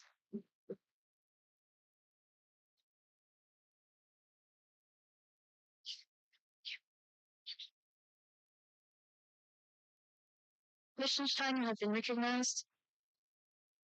Thank you for the floor, Madam President. So we've mentioned this in our postulation. We want to also encourage exchange maybe between neighboring villages, so that experts can a bit rotate, and so that there's experts available in different places as well where one is not available. Thank you. Innsbruck, you have been recognized. Yeah. Thank you for the floor, Madam President. I wanted to ask if this would be regulated by a nationwide or a multinational kind of company, or if, well, not necessarily a company, but like a governmental kind of thing, or is it really only for local levels and they're all separated from each other? Does that make sense?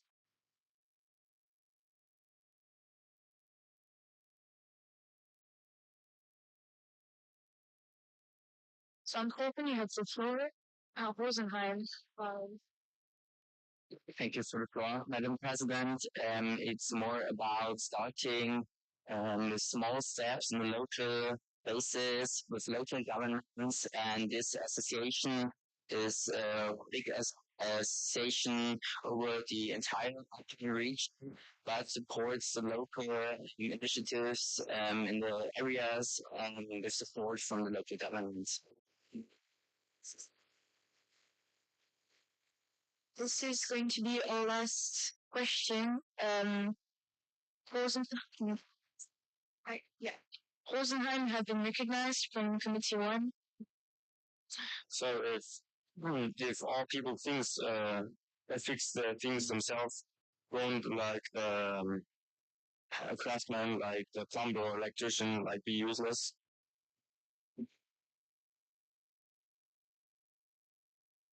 Liechtenstein, you have been recognized. Thank you for the floor, Madam President. We've actually mentioned this in our postulation, and it was important to us to specify this. This would only be like regarding minor fixes. We don't want to take business away from like local businesses. They're just minor fixes, like if you have a tear in your shirt that you can like learn how to sew it shut and like fix it. Thank you. We have some time left, so if anyone wants to ask another questions. Okay, Sandhofen, you have the floor.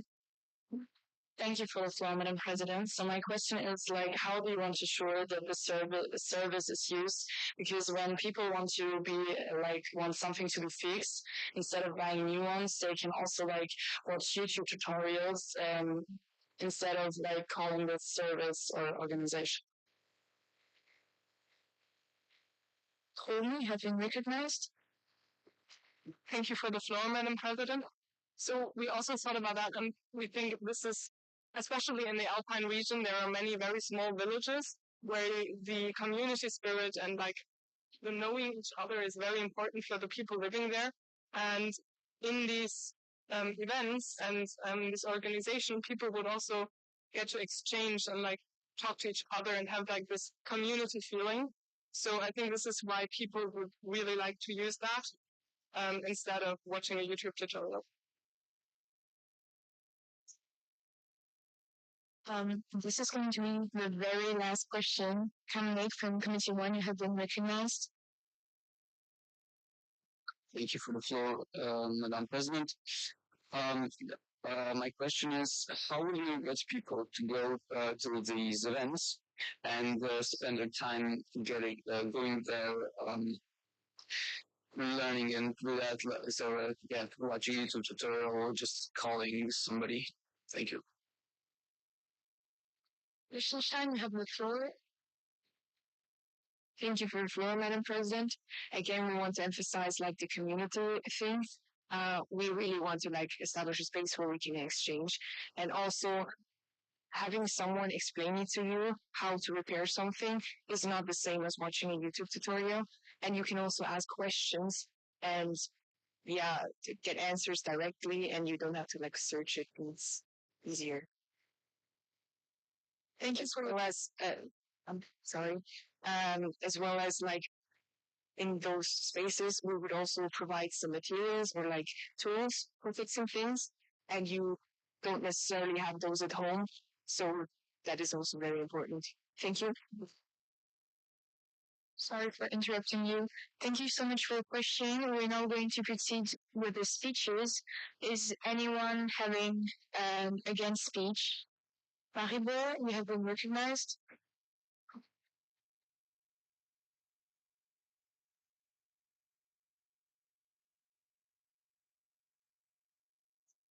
Thank you, Madam President, for the floor.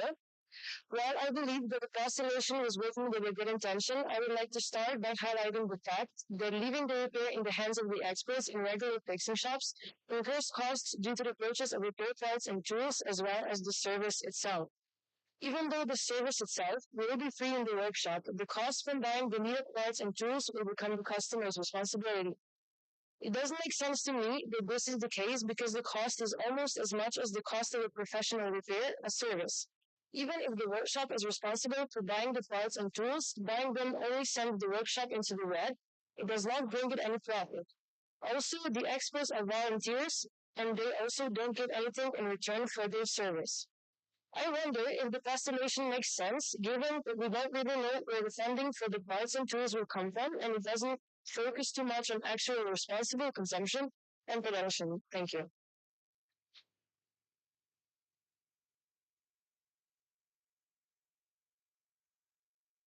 Thank you for your speech. I just friendly want to remind you that talking about money is forbidden in the YPAC, so everything about funding, like, we can't talk about it, so please don't.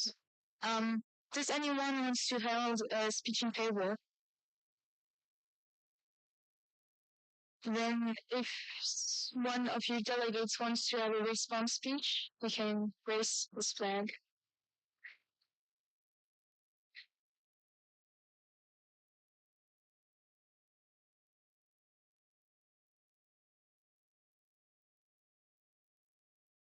Hogan, you have been recognized.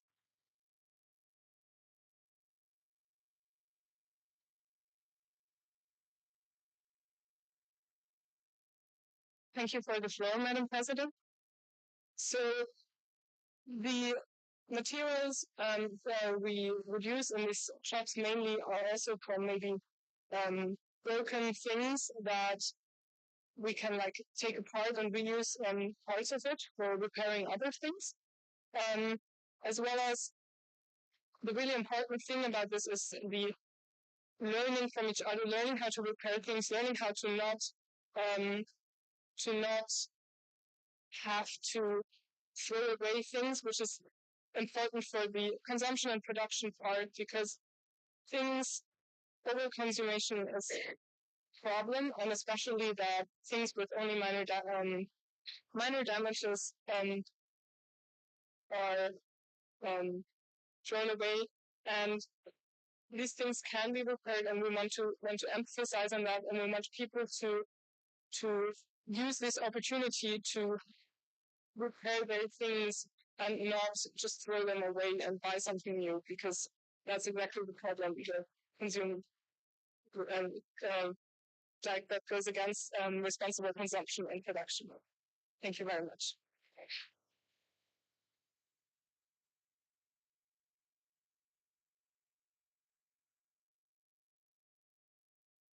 Thank you for your speech. Are there any amendments? Committee 3, you have the floor. Thank you for the floor, Madam President. We would like to take out second the last sentence, depending on the size of the village as well, please.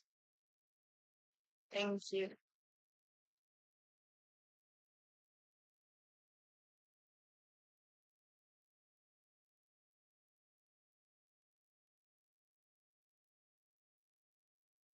Okay, it has been done. Are there any more amendments? Okay. The delegate who should read the postulation may come to the floor, please.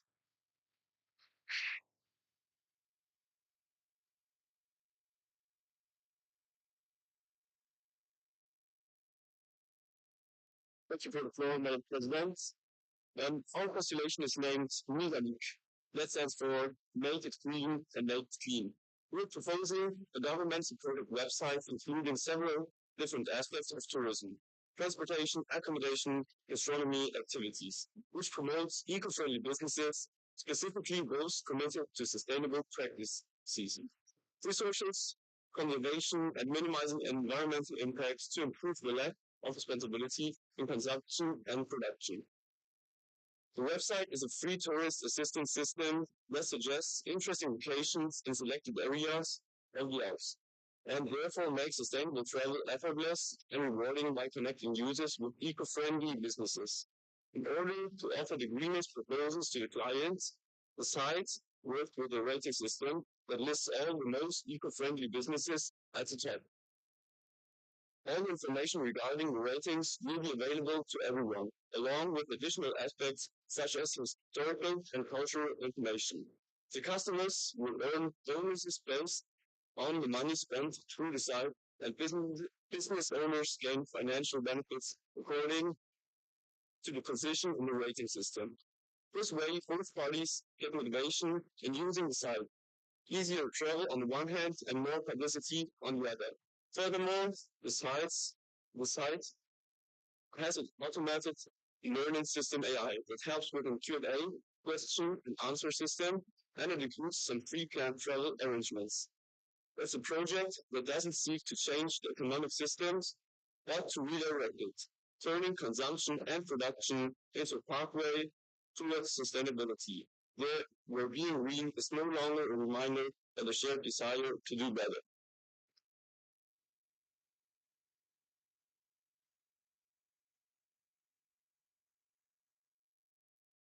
Thank you for your presentation. We're going to go on with the question. Maribor, Committee 1, you've been recognized.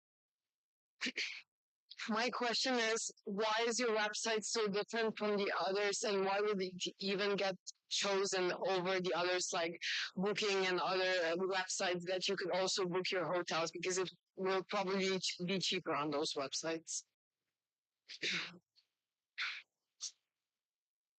Rento, you have been recognized.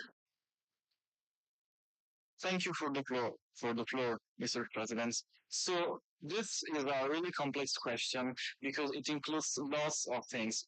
We have to understand that our idea is that having an official government, as Spain says, will be something like more powerful than the others. So just for make an example, it wouldn't be like Airbnb that has a lot of flag working, but it's something that would be supported.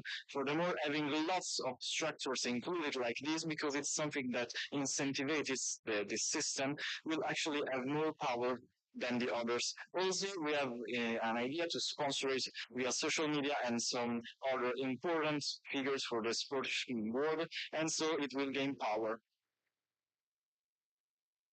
Thank you for your answer. I would just friendly and encourage all the delegates from Committee 4 to take part in the debates. Don't hesitate to raise your flag. And therefore, Shamini, you have been recognized. Thank you, Madam President, for the floor. My question to you is, you said that the ranking, only the green level of the company is taken into account, but shouldn't also former customer experience be also taken into account? Because even if a company is very green, but customers don't like it, shouldn't they also be able to know? And shouldn't they also be able to see also former customer experience to base their reservations and their travel on? Thank you. Rento, you have been recognized.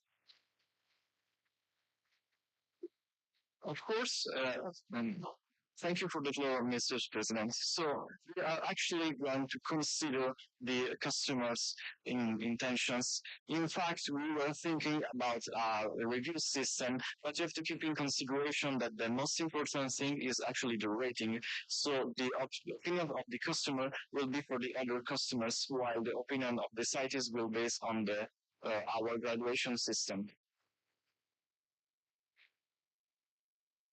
In Sport Committee 1, you have been recognized. Thank you for the floor, Madam President. What I think your idea makes sense, but what I'm concerned about is that there's not really a demand for it, because if people really want to find especially sustainable, for example, housing, hotels, restaurants, these usually already advertise with this very hard, and it's in their name or on their websites already, or it says it somewhere on the front, and you can just research for a couple of seconds. And people have so many different needs when they're looking on holiday or when they're trying to book something, and only including this actually makes the demographic smaller, and only certain people will use this site. But if you expand to like more filters or other, if it's only ranked on this, I don't think that people will need it desperately, because you can always find the data of sustainability somewhere else as well. Thank you.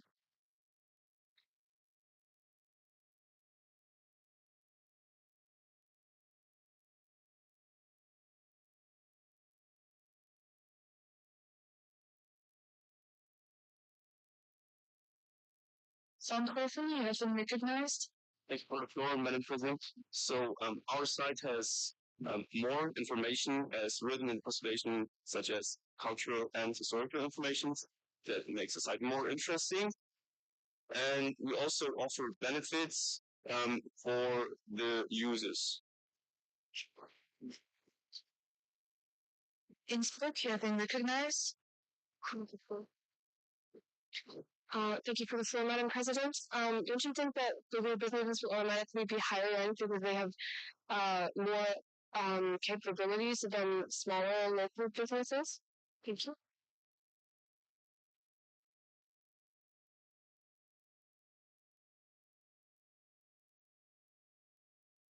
Anthofen, you have been recognized.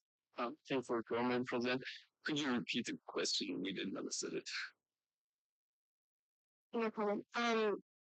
Don't you think that bigger businesses will automatically have because of the more capabilities to fulfill the criteria, they would be higher ranked than smaller businesses.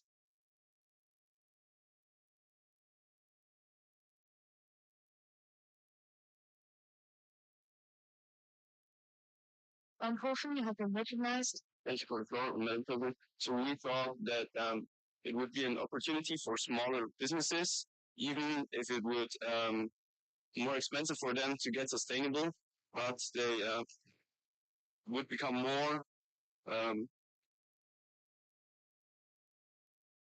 they will become notoriety and publicity through our site because our site is like an official site, like an instance. Did I answer your question?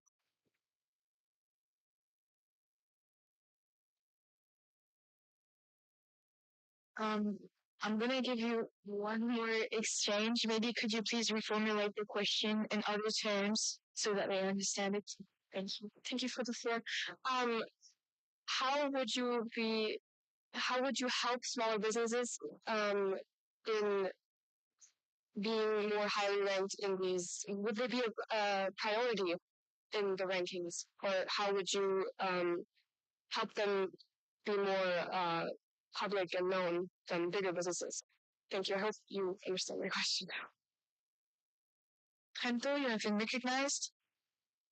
Thank you for the floor, Madam President. So we have to consider that we actually talk about that, and the graduation system won't take in consideration the dimension of the structure we are considering, and will be based on that. You have also to consider that to the change in a greener system, a pretty big system like a hotel or a restaurant is harder than to do it with a smaller society. So it actually is a better thing for the small customers because they will be suggested earlier, because one of the point is that the higher your rate is in the system, the higher you are in the list, and it's easier for you to be suggested for a customer. Hunter, Committee 2, yes, you have been recognized. Thank you for the floor, Madam President. But what will the benefits for the user be? Like, what will they be?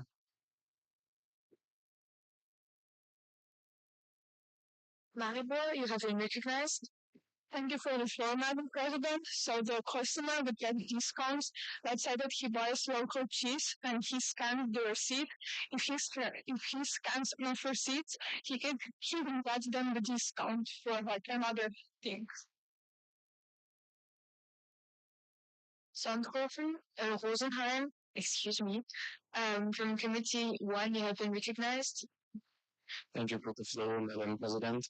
So my question is, how do you prevent like cheating?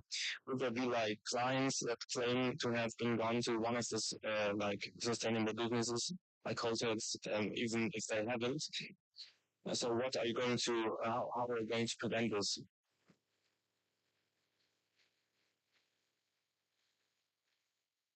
Rahibur, you have been recognized. Thank you for the floor, Madam President. So we would make anonymous visits of like inspectors to check. Unfortunately, this was the last question. We're going to move on with the speeches. Are there any speech against this postulation? Any speech in favor? Or against? Innsbruck, you have been recognized.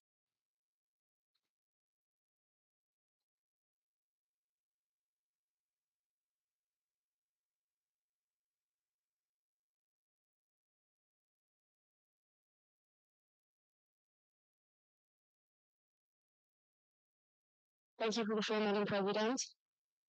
Well, aren't there already enough providers, both online and analog? What I can clearly see is that this is a postulation that attempts to create a platform that provides consumers with an overview of green and eco-friendly companies, hotels, restaurants, etc. Similarly, I can also name countless different websites, apps, tour guides, blogs, and many more information portals that provide this exact service. This is where I ask myself, is this really a necessary act that requires extensive government funding and resources, taking into account that there are already pre-existing alternatives? And it's this question for you to decide. In general, the demand for this website comes from people that are specifically looking for sustainability. But these individuals already have their own way of finding these places, for example, just by using Google or because they are in communities where these kinds of informations are passed on to each other. In addition to this, pre-existing companies that would fall under the umbrella of these websites, main focus, mostly already have the sustainability as an integral part of their marketing. They probably already have their own websites.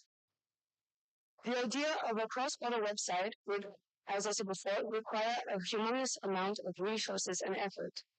And this you should finish the sentence, please. Okay.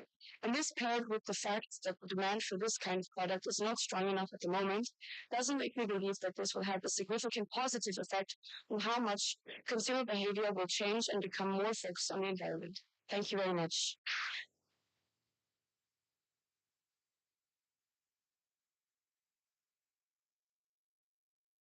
Thank you for your speech, and sorry for interrupting you. Are there any speech in favor?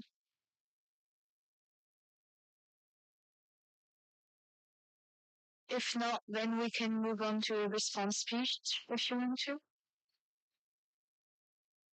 Brendo, you have been recognized.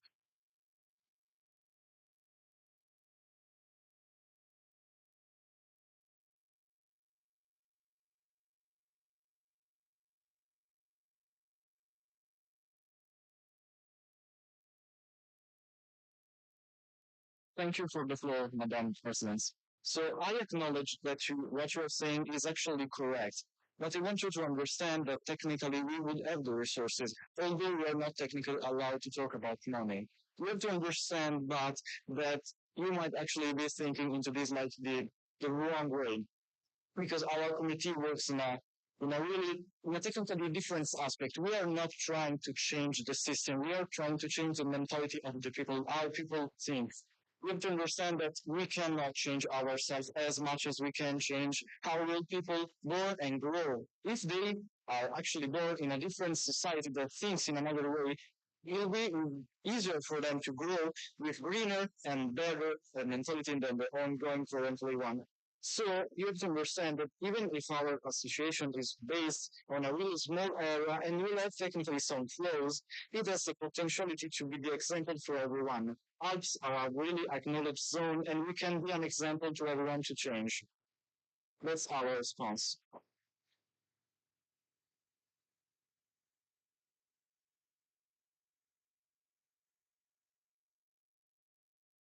Thank you for the speech. Are there any amendments? The CPs from the committee floor, you have been recognized.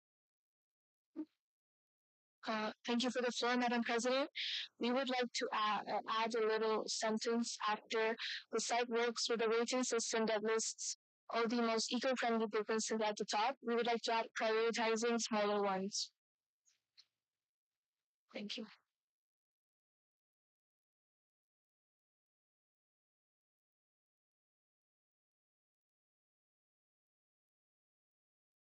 Could you please repeat the sentence you read? The site works with a rating system that lists all the most eco-friendly businesses at the top, prioritizing smaller ones.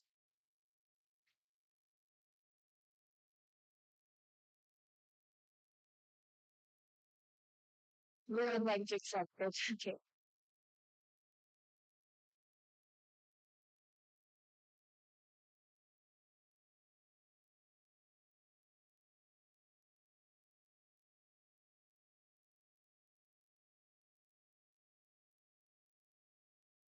Thank you for this amendment. It has been added to your postulation. Are there any more of them?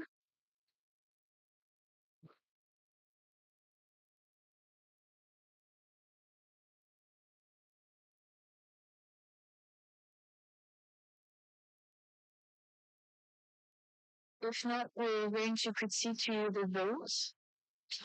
Our closing speech, sorry. Committee 3, you have the floor.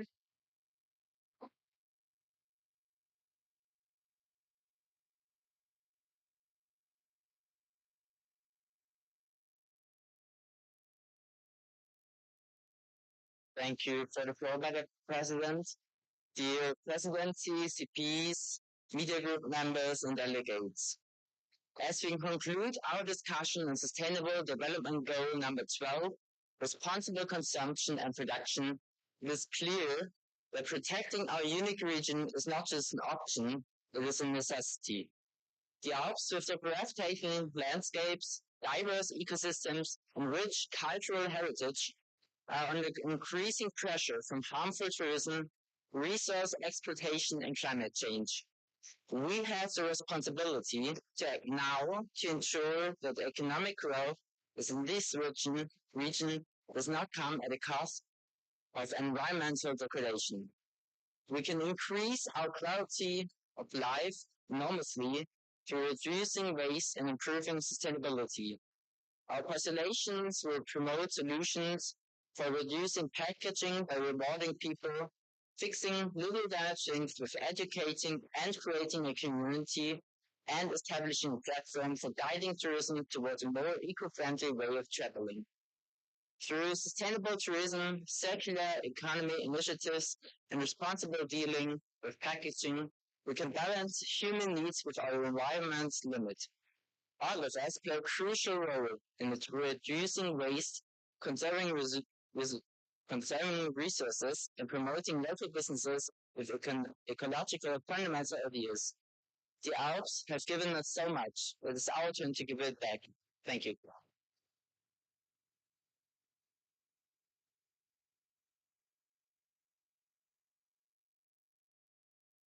Thank you for this speech.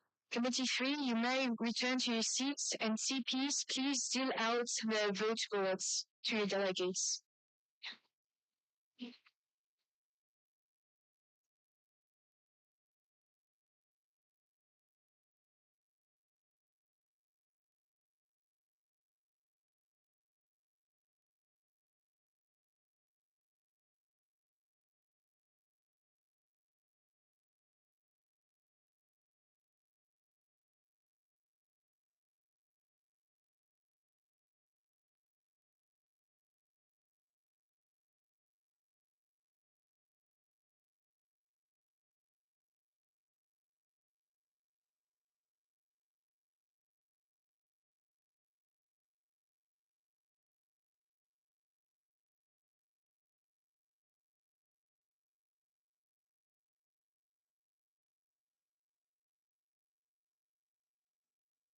Just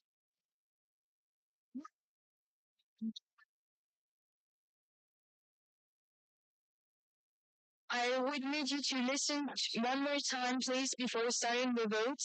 We are going to tell you again how it is going to work as we change the voting system. You will have up to 8 postulations you can vote. There's no minimum, so you can vote just for 1 or 2, but we expect you not only to vote for your own postulation, but to adopt a fair action and vote for the one you actually thought were really good. After the vote, the presidency, so us, are going to count every vote and give you the results. The 5 best postulations are going to become resolutions, and 3 more could be adopted if they have a quorum of 2/3 of the votes. Is it clear for everyone, or do you have any more questions? Committee 1 is going to start putting the votes into the box, which we're going to put here, then Committee 2, then Committee 3, and then Committee 4. You have now 15 minutes to vote, and we're going to tell you once it's time for you to vote. Thank you.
there any information when you will vote? Because I think everybody's more than done.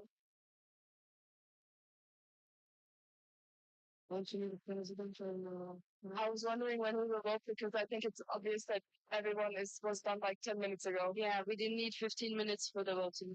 I think we should have talked more.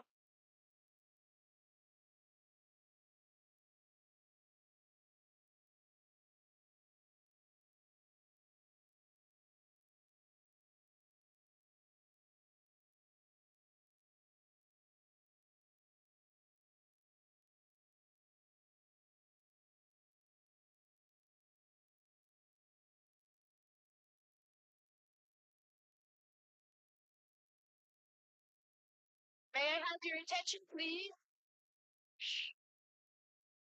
Please return to your seats. We're going to proceed with the voting. Your paper in 2, not in 4 or 6, please, to make it easier for us to count. And once everyone is sitting back to the committee, you can please come. Don't forget to shake the hand of the president who is going to be in front of the ballot urn and put your vote one for one in one of the vote boxes. Thank you.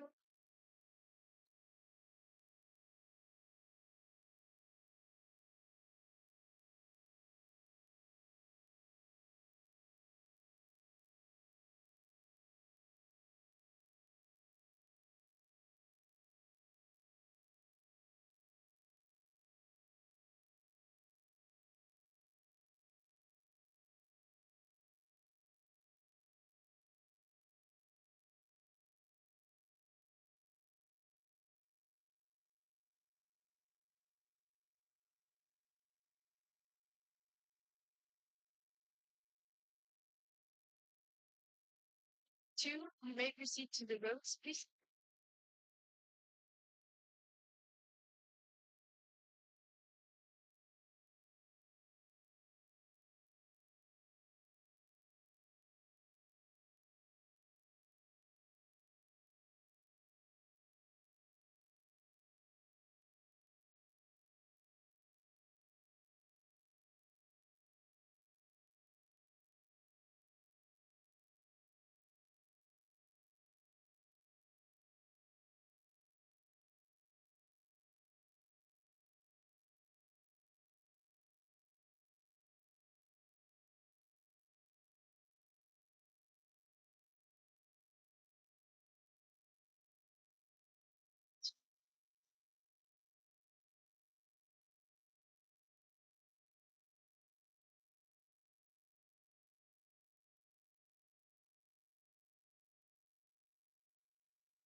Three, you may proceed to the vote, please.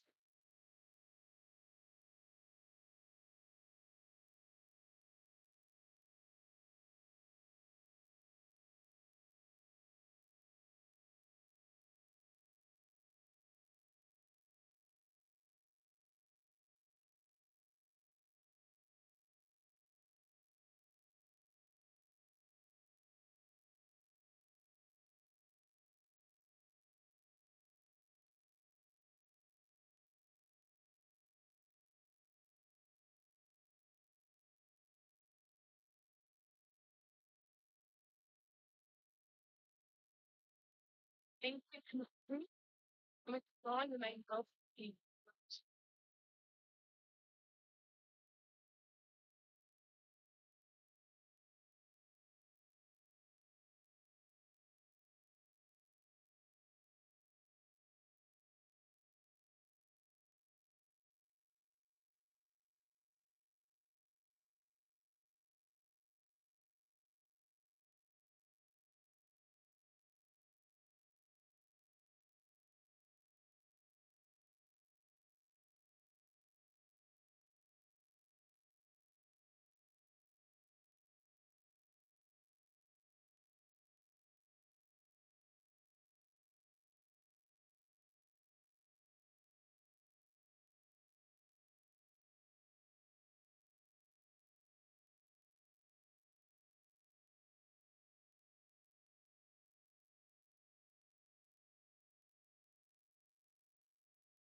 So we will now count all the votes. We will have some free time, but we stay in the building and we stay in the hallway.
Is everyone here now?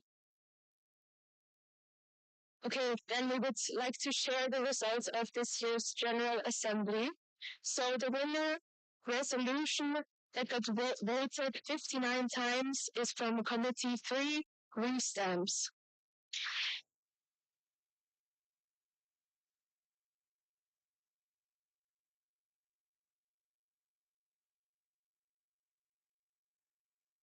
The second place with 40 votes is from C2, a home, not just a destination.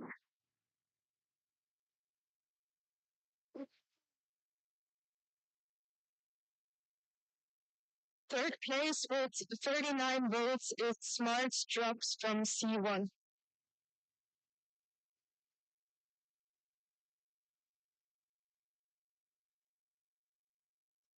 From C4, Sustainabees is our fourth place with 38 votes.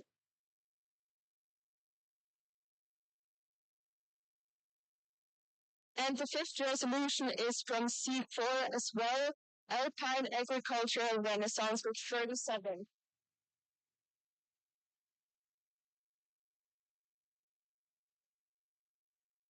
So those are our 5 resolutions for this year. Now I will still say the other constellations and how often they got voted for. So we have C1 with 32 votes, the 3A Act.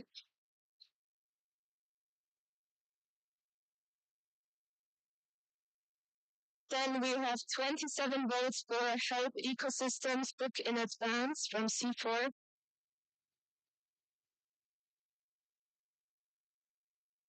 Opportunities for Everyone with 23 votes from C2.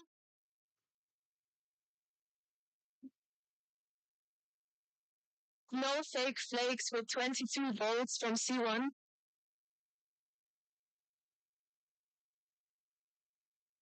Committee 3, Fixing Our Future, 21 votes.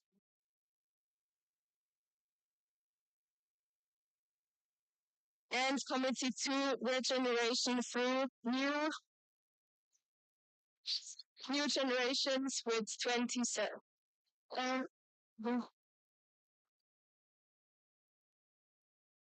I'm sorry, so the sixth constellation is 3A Act, and then C4 Help Ecosystems Book in Advance, and after that comes Mega Mick with 25 votes. I'm sorry, I forgot to mention that.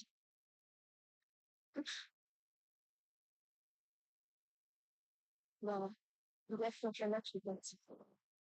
and then with 18 votes, we have Regeneration through New Generations with 18 votes.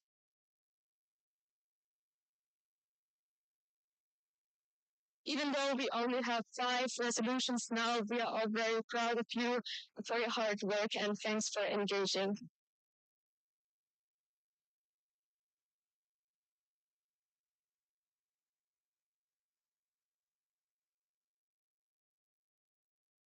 We'll give you 5 minutes time to discuss the resolutions, and then I will ask Lauren to hold his closing speech.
May I have your attention, please? We are going to proceed with the closing speech. Please return to your seats and notify us by raising your flag if you see that someone is missing. Thank you.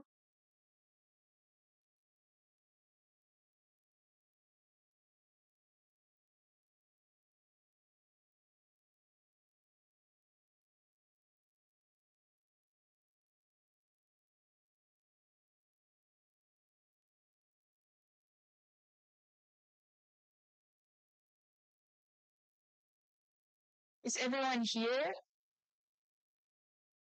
Okay, so Lauren is going to close this General Assembly. Yeah, please give him a round of applause.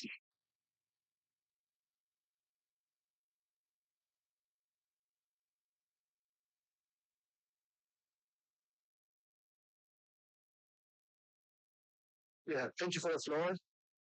Sirs, and good evening, ladies and gentlemen, dear fellow delegates. It's my great honor to speak in front of you today. I know you're all tired, but I ask for one last moment of your attention, a moment to pause and reflect before we all go our separate ways again. Because what we have created here together is more than just an event. It's a foundation for the future. First, I would like to thank the people of whom this writing would not been possible. A heartfelt thank you to the media group whose tireless efforts have documented every debate and ensured that our voices are heard beyond this conference. A big thank you also to our teachers who inspired us and supported us in the preparation. My gratitude also goes to Carolinian Gymnasium for providing us with this valuable platform, and to Mrs. Eigner and the Bavarian State Parliament for giving us the opportunity to experience democracy at its core. I also want to thank all committee presidents and delegates who shaped this week with passion, sharp intellect, and commitment. Thank you also to my fellow presidents. Your dedication and leadership have played a crucial role in making this event a success. It has been a pleasure to work alongside you. You have accomplished something truly remarkable in these past days.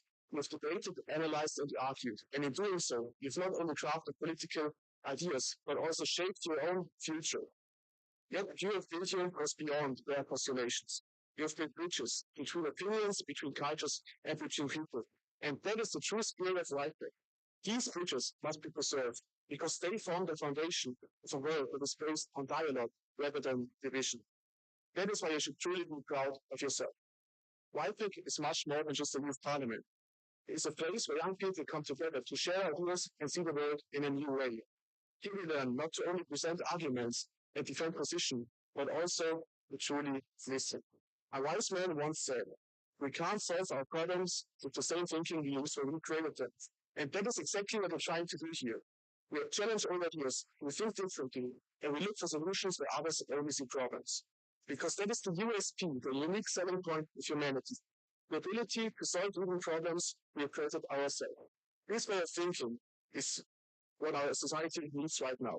It isn't more important now than ever before. We live in uncertain times. Climate change, global conflicts, and economic crises. All these challenges weigh on us. But do we let them discourage us? Or do we take them as a wake-up call?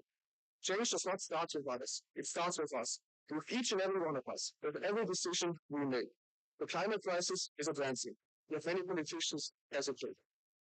Democracies are under pressure, yet too many people turn away from their responsibilities. Populism and disinformation are spreading, yet too many stay silent instead of standing up for the truth. But now, more than ever, we need to raise our voices. Not tomorrow, not someday, now. To do so, we need to restore a political culture that promotes discussion instead of division. Too often, we see respect for political opponents, for institutions, and even for democracy itself disappearing. But politics should not be a venue that are only winners and losers. It should be a process of working together to find appropriate solutions. That is why I want to encourage you. In the heat of debate, never forget that behind every political opinion, there is a human being. Let's stay respectful, be open to different perspectives, and always argue with fairness. Because in the end, we all want to change the world. But let's try not to do it in the middle of an instant comment section. Only then we can build the kind of society we want to live in. And even in difficult times, we must not let ourselves be discouraged. I have a dream, but it's not mine alone. It's shared by many who believe in a world where everyone has equal opportunities, where dignity, fairness, and respect are not privileges, but are given. A world where we're not led by fear, but by courage and kindness. A world where we do not focus on problems, rather than solutions. And this dream is on in everyone who stands for equality, humanity, and progress.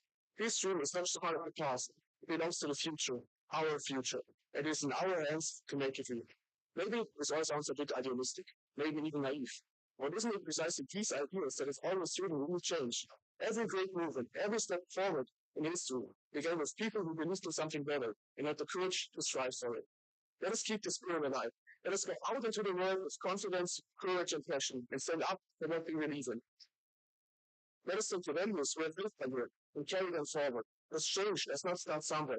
It starts right here, and it starts with us. Thank you all. Now enjoy this well-earned evening and celebrate. Maybe take also a moment to talk with someone you hadn't spoken to before.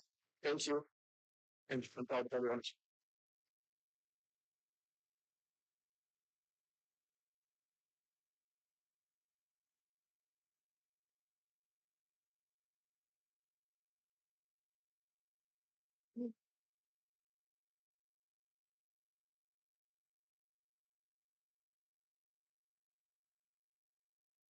Thank you, Lauren, for this wonderful closing speech. We have now reached the end of our General Assembly. I'd like to ask the CPs to give me back the flags. And once you've all got your stuff, please go towards the exit, but wait still inside the parliament area because we'll be picked up. Thank you.